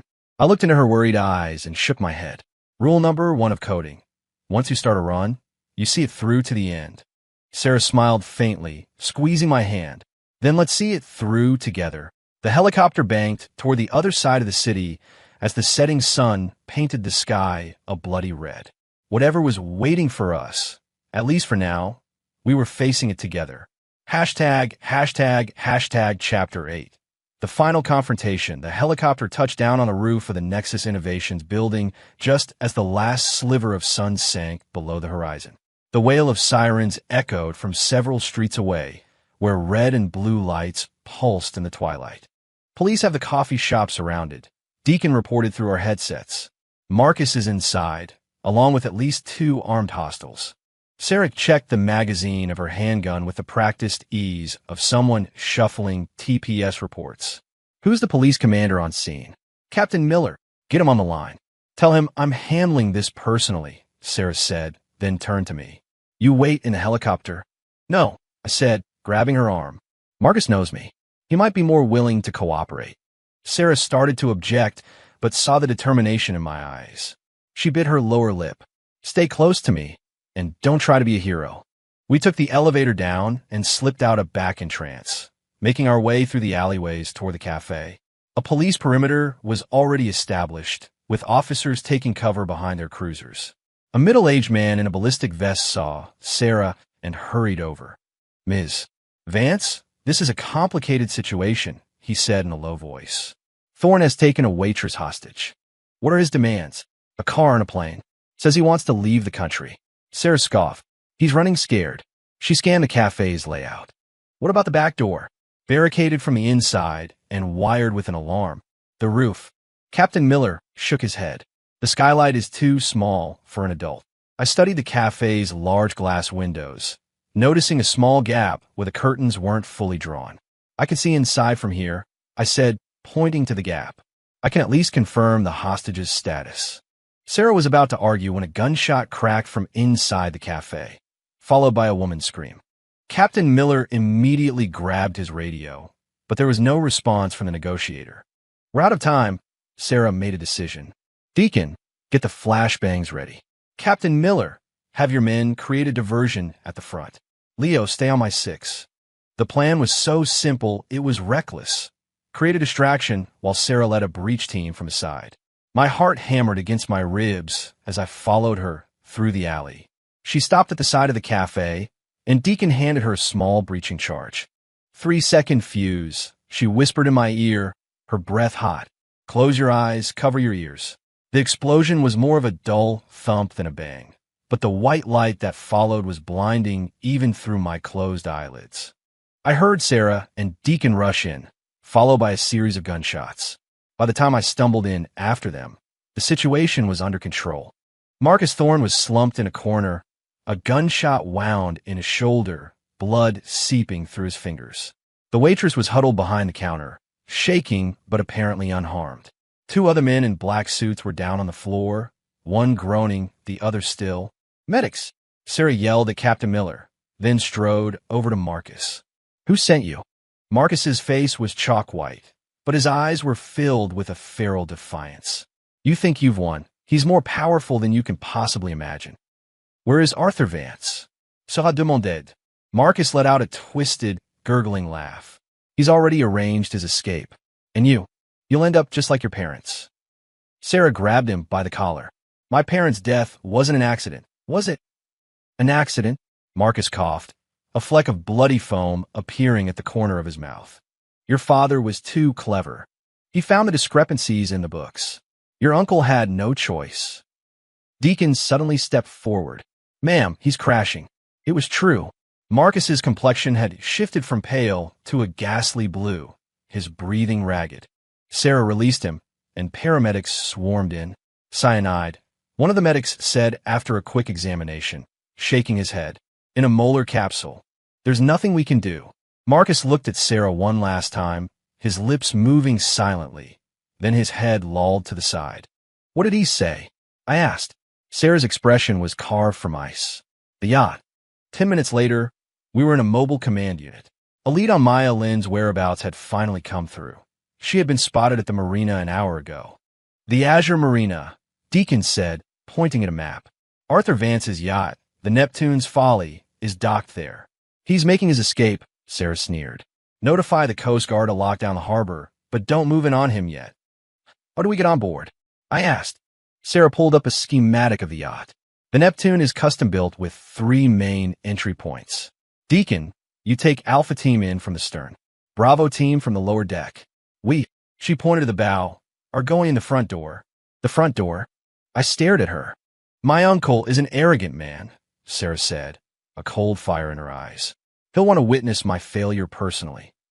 With the plan set, we boarded the helicopter once more. Night had fully descended, the city lights glittering below. During the flight, Sarah held my hand in a grip so tight it was almost painful. He will pay for what he did, she whispered, more to herself than to me. This time, he won't get away. The marina was ablaze with lights, dozens of luxury yachts bobbing gently in their slips. The Neptune's Folly was the largest of them all, its 3 decks lit up as if for a party. A disguise, Sarah scoffed. Alpha, Bravo, get in position. We're going in. We approached from an adjacent dock, pretending to be guests. Sarah had changed into a stunning black evening gown, while I felt awkward and stiff in a borrowed suit that felt like someone else's skin. Act natural, Sarah said, taking my arm. Smile. We're here to party. I'm not good at this, I muttered. Think of it as debugging, she whispered, squeezing my hand. Find the vulnerability and exploit it. 2 guards stood at the bottom of the gangway. Sarah walked toward them with her head held high. One of the guards moved to stop her, then did a double take. Ms. Vance, he stammered. My uncle invited me to his party, Sarah smiled sweetly. Did he forget to inform you? The guard hesitated, reaching for his walkie-talkie. In a single, fluid motion, Sarah chopped him on the side of the neck, and he crumpled. Before the second guard could react, I mimicked her move, striking him in the stomach. It wasn't a powerful blow, but it was enough to distract him for the split second Sarah needed to disable him with an elbow strike. Not bad, she said approvingly, retrieving a key card from the first guard's belt. We quickly ascended the gangway. The main deck was indeed set up for a party, with dozens of well-dressed guests mingling and a live band playing soft jazz. No one seemed to have noticed the 2 unconscious guards. Split up and search, Sarah murmured. My uncle will be on the top deck. We separated. I pretended to be a lost guest, weaving through the crowd. Suddenly, a hand landed on my shoulder. Mr. Evans, a familiar female voice said. I turned to find Maya Lynn standing there. She was as elegant as ever, though there were dark circles under her eyes. On her left hand, the Aegis ring glinted. Ms. Lynn, I forced a smile. Great party. Is Ms. Vance here as well? She asked, scanning the crowd. A shame. Mr. Vance just left.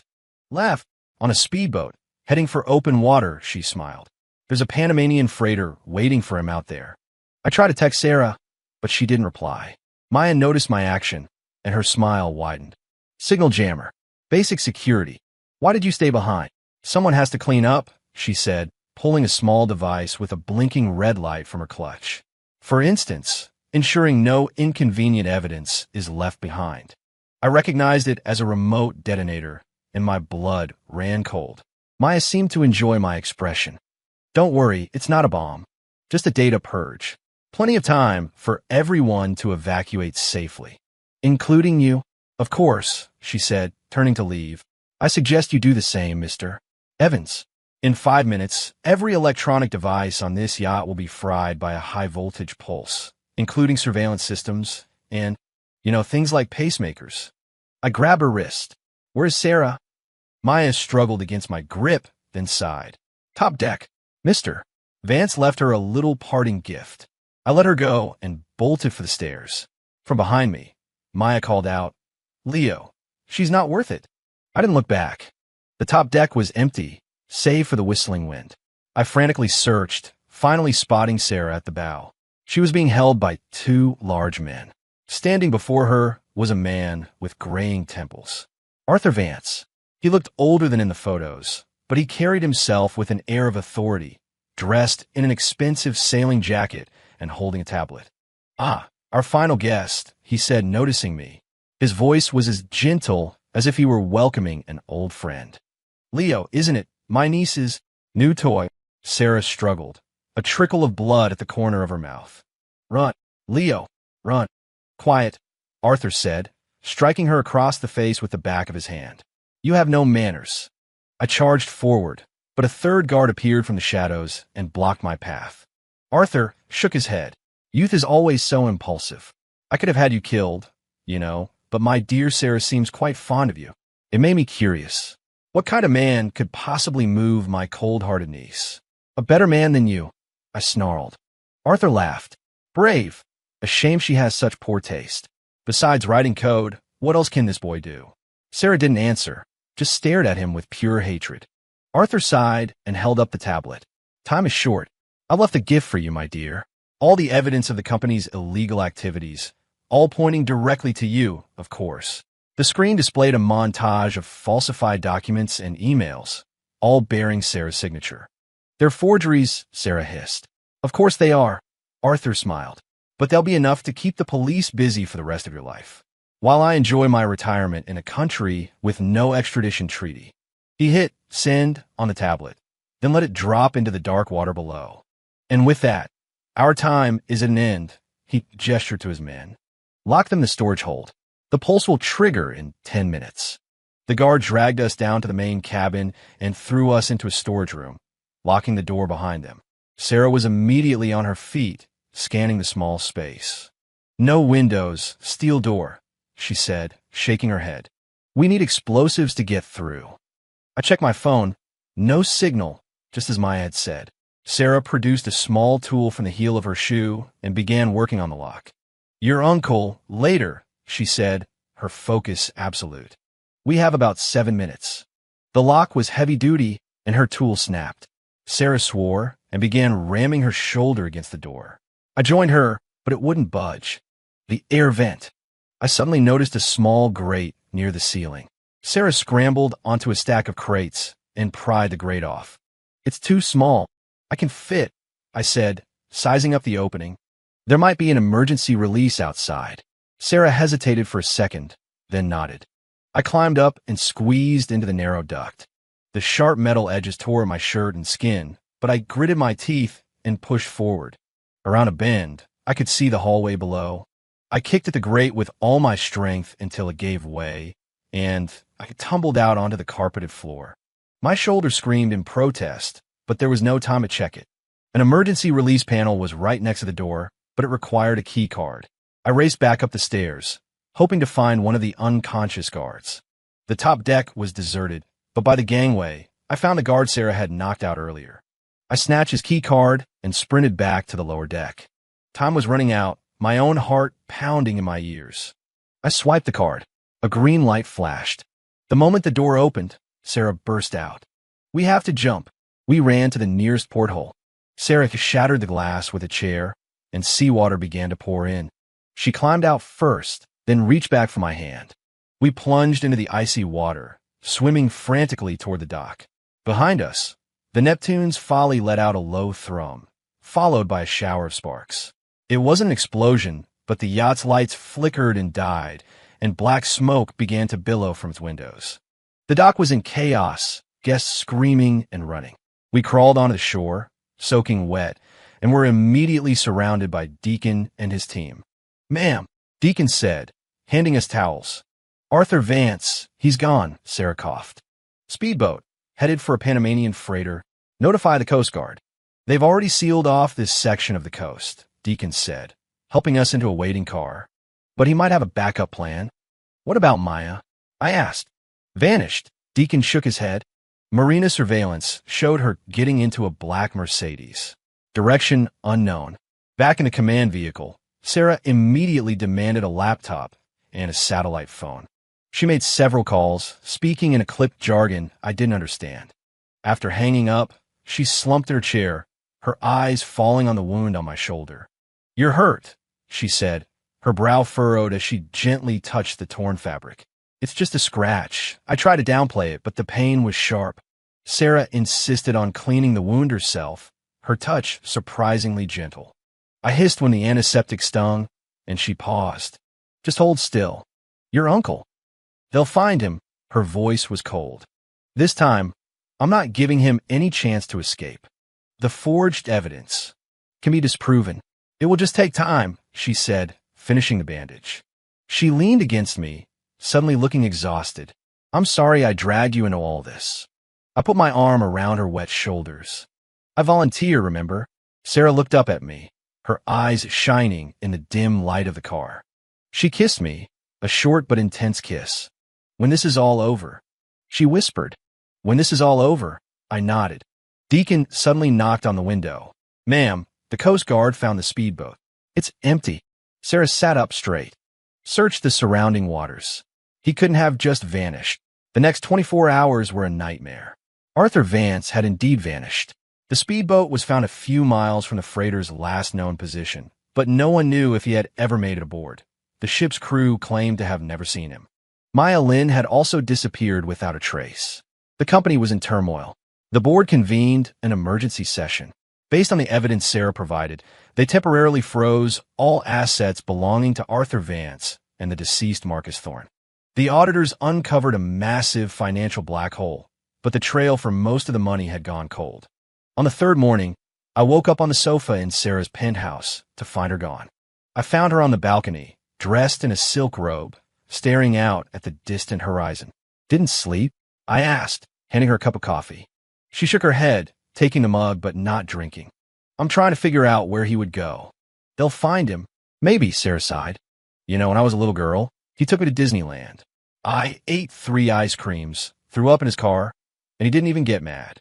I didn't know what to say, so I just took her hand. I've hated him for so many years. Sarah's voice was as soft as a whisper. But right now, I just feel tired. The sun caught her face, and for the first time, I noticed the fine lines around her eyes, the exhaustion etched at the corners of her mouth. This titan of industry looked so utterly vulnerable. You should rest, I said softly. You've done more than enough. Sarah leaned her head on my shoulder and closed her eyes. We stood like that for a long time, listening to the distant crash of waves and the cry of gulls. The ringing of a phone shattered the peace. Sarah glanced at the caller ID and was instantly alert.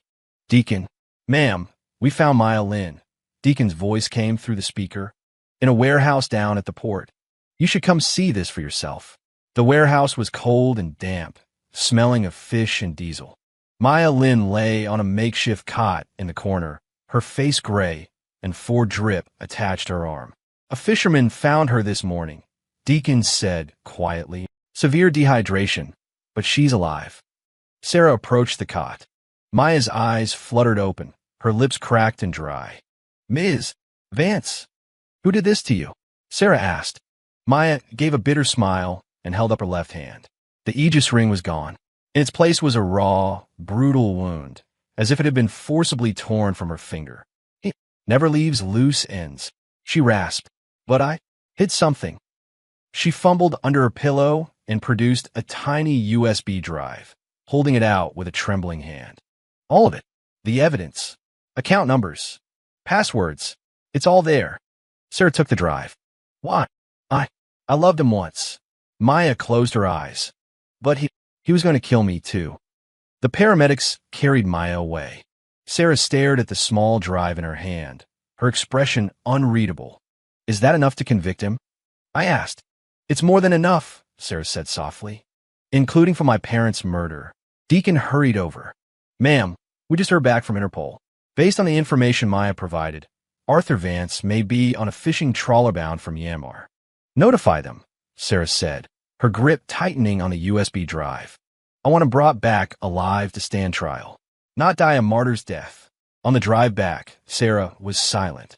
It wasn't until we were almost home that she finally spoke. It's over. Yeah, my parents. They can finally rest in peace. I took her hand. And you? Can you rest? Sarah looked out the window, the morning sun glinting in the tears that filled her eyes. One day, when Interpol intercepted the fishing trawler off the coast of Myanmar, Arthur Vance was attempting to enter the country on a forged passport.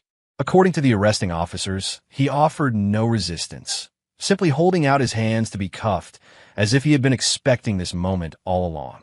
The news reached me while I was debugging a new system in my office at Nexus Innovations. The email from Sarah was concise. Home at 7 tonight. News. 7 months had passed. The company had clawed its way back from the brink of scandal. The crimes of Marcus Thorne and David Chun were exposed, and Maya Lin, after turning state's witness, received a reduced sentence. Sarah had restructured the board, purging anyone with ties to her uncle. And I, to everyone's astonishment, had been promoted to Chief Technology Officer. My phone buzzed. A group message from the engineering team. Leo, the program for the holiday gala is in your inbox for approval. Leo, I still wasn't used to the title. When Sarah had pushed for my appointment at the board meeting, the backlash had been fierce. He's too inexperienced. He's just your boyfriend, isn't he? This will make the company a laughingstock. Sarah had silenced them all with a single statement. Leo identified the financial vulnerabilities, helped secure the key evidence against my uncle, and single-handedly stabilized the entire tech division after Marcus's arrest. If that doesn't qualify him, then you tell me who is better suited for the job. That night, I asked her if she'd taken too much heat for the decision. She just shrugged. I do what's right. I don't care what other people think. But I knew she cared. Deeply.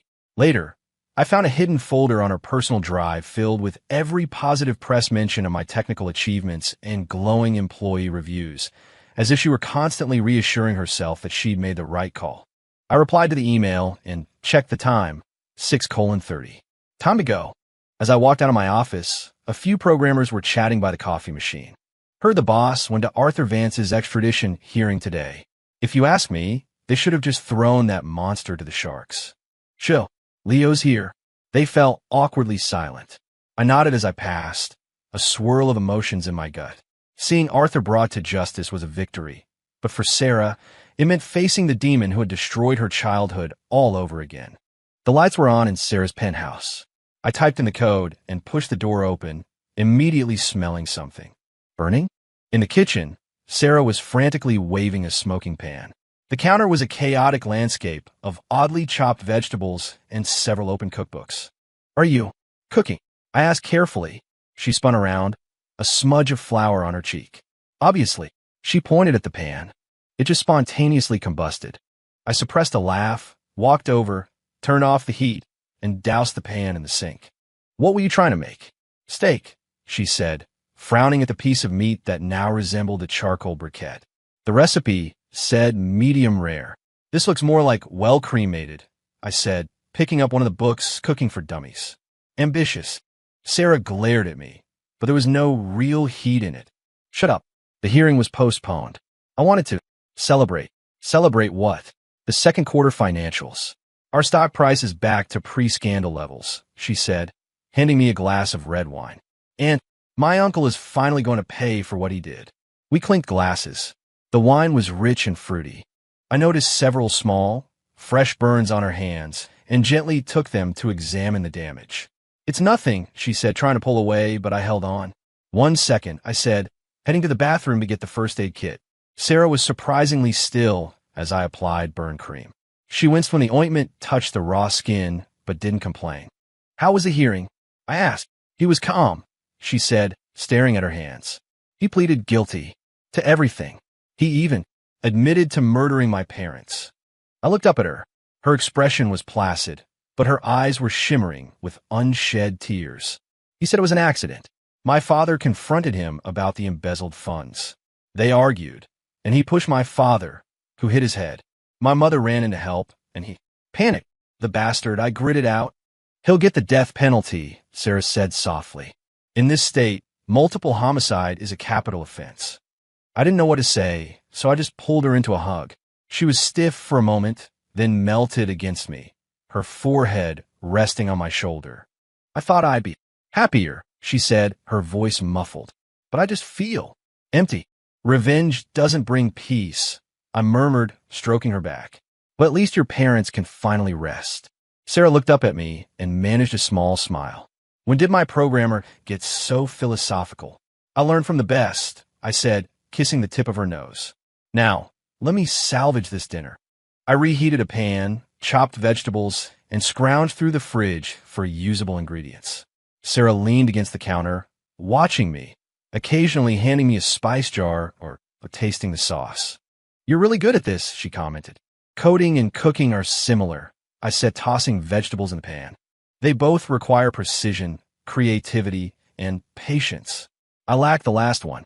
You have plenty of other virtues, I said, tasting the soup and offering her the spoon. Try this. Sarah took the spoon, our fingers brushing. She took a sip, and her eyes widened slightly. That's good. Just simple home cooking, I said, turning back to the stove, but I felt her arms wrap around me from behind.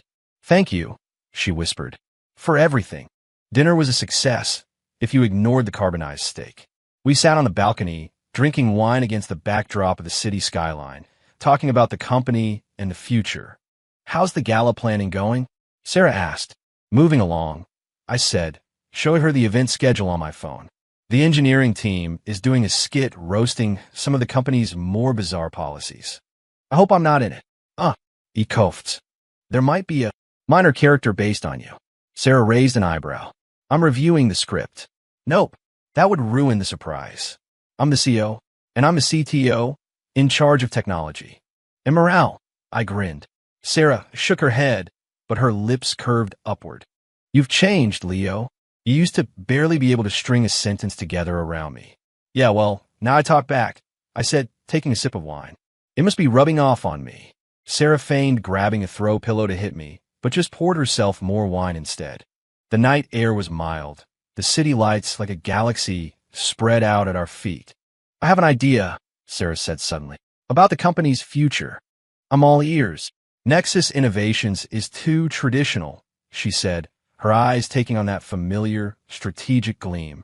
I want to spin off a new division, focused solely on AI and quantum computing. With you in charge. I put down my glass. Are you serious? Completely. You have the technical vision. I have the business acumen, she leaned forward. We could build something truly disruptive.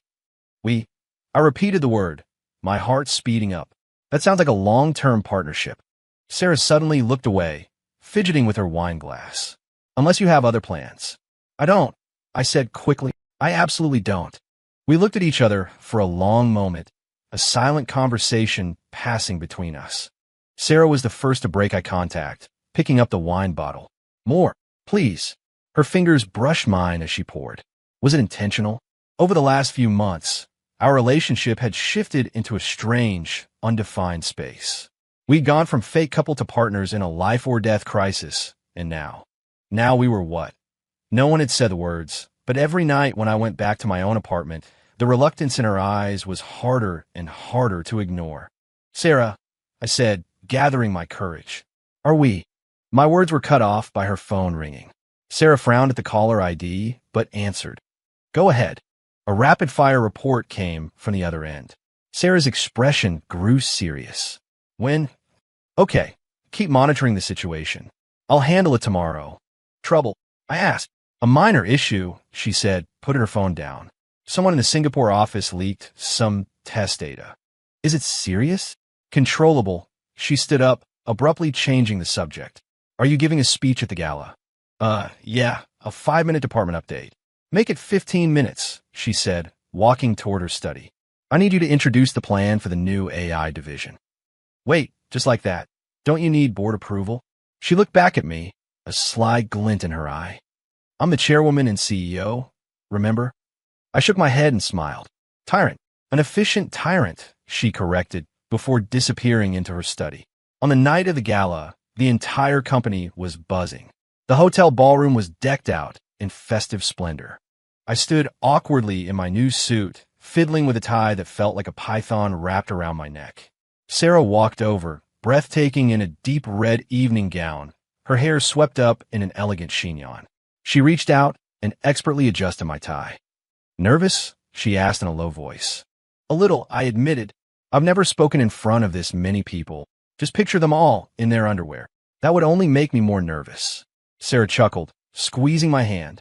You'll be great. The MC kicked off the event, and Sarah went on stage first.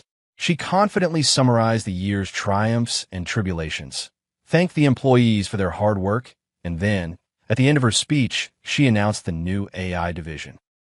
And this groundbreaking initiative will be led by our very own CTO, Leo Evans, she said, looking out at me. Please join me in welcoming him to the stage. I walked up to a round of applause and took the microphone. The stage lights were so bright I couldn't see anyone's face, which, strangely, helped me relax.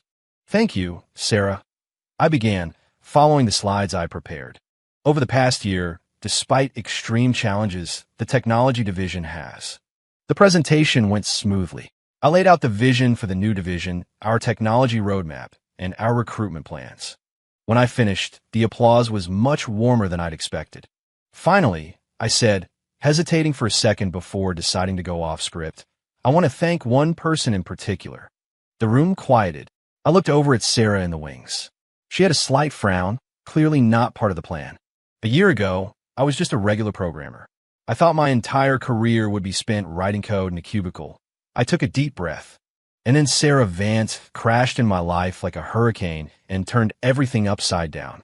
A wave of good-natured laughter and a few whistles rippled through the crowd. She taught me to be brave, forced me out of my comfort zone, and showed me how technology and business could come together to change the world. I paused. So, Sarah, thank you. Without you, none of this, not me, not this new division, would be possible. The applause erupted again. Sarah stood on the side of the stage, her expression a mixture of touched and mortified. I should have walked off stage then, but an impulse I couldn't control kept me rooted to the spot. Actually, I said, and the room fell silent again, there's one more thing. My hand went to my pocket, my fingers closing around the small velvet box. My heart was beating so hard I could barely hear anything else. Sarah, I said, dropping to one knee and opening the box.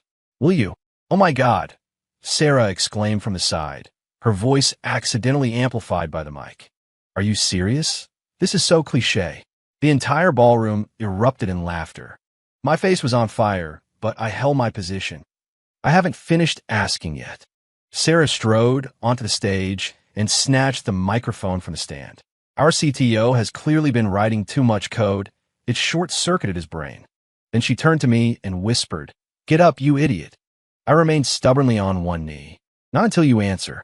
Sarah rolled her eyes, then leaned down and kissed me. It was a fierce, unequivocal kiss that left no room for doubt. The roar from the crowd was deafening. When she pulled away, she took the ring from my hand and slipped it on her own finger.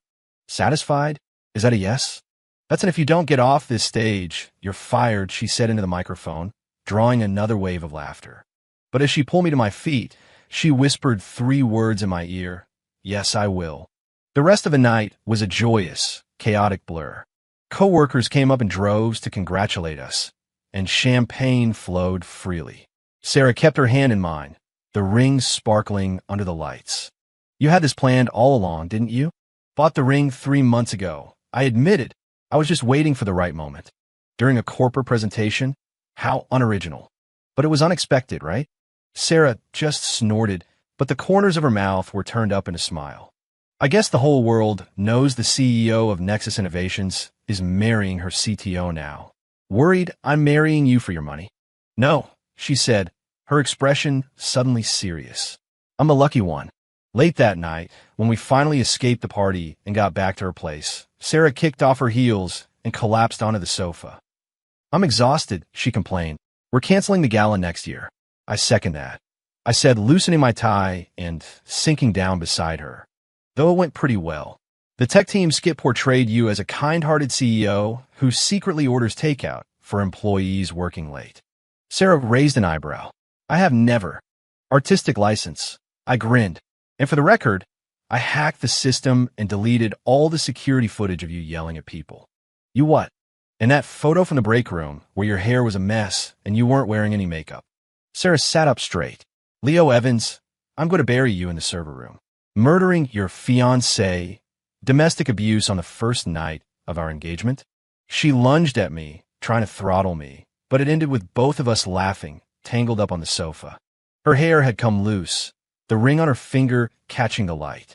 I had never seen her look so relaxed, so genuinely happy. Seriously, though, she said, settling into the crook of my arm.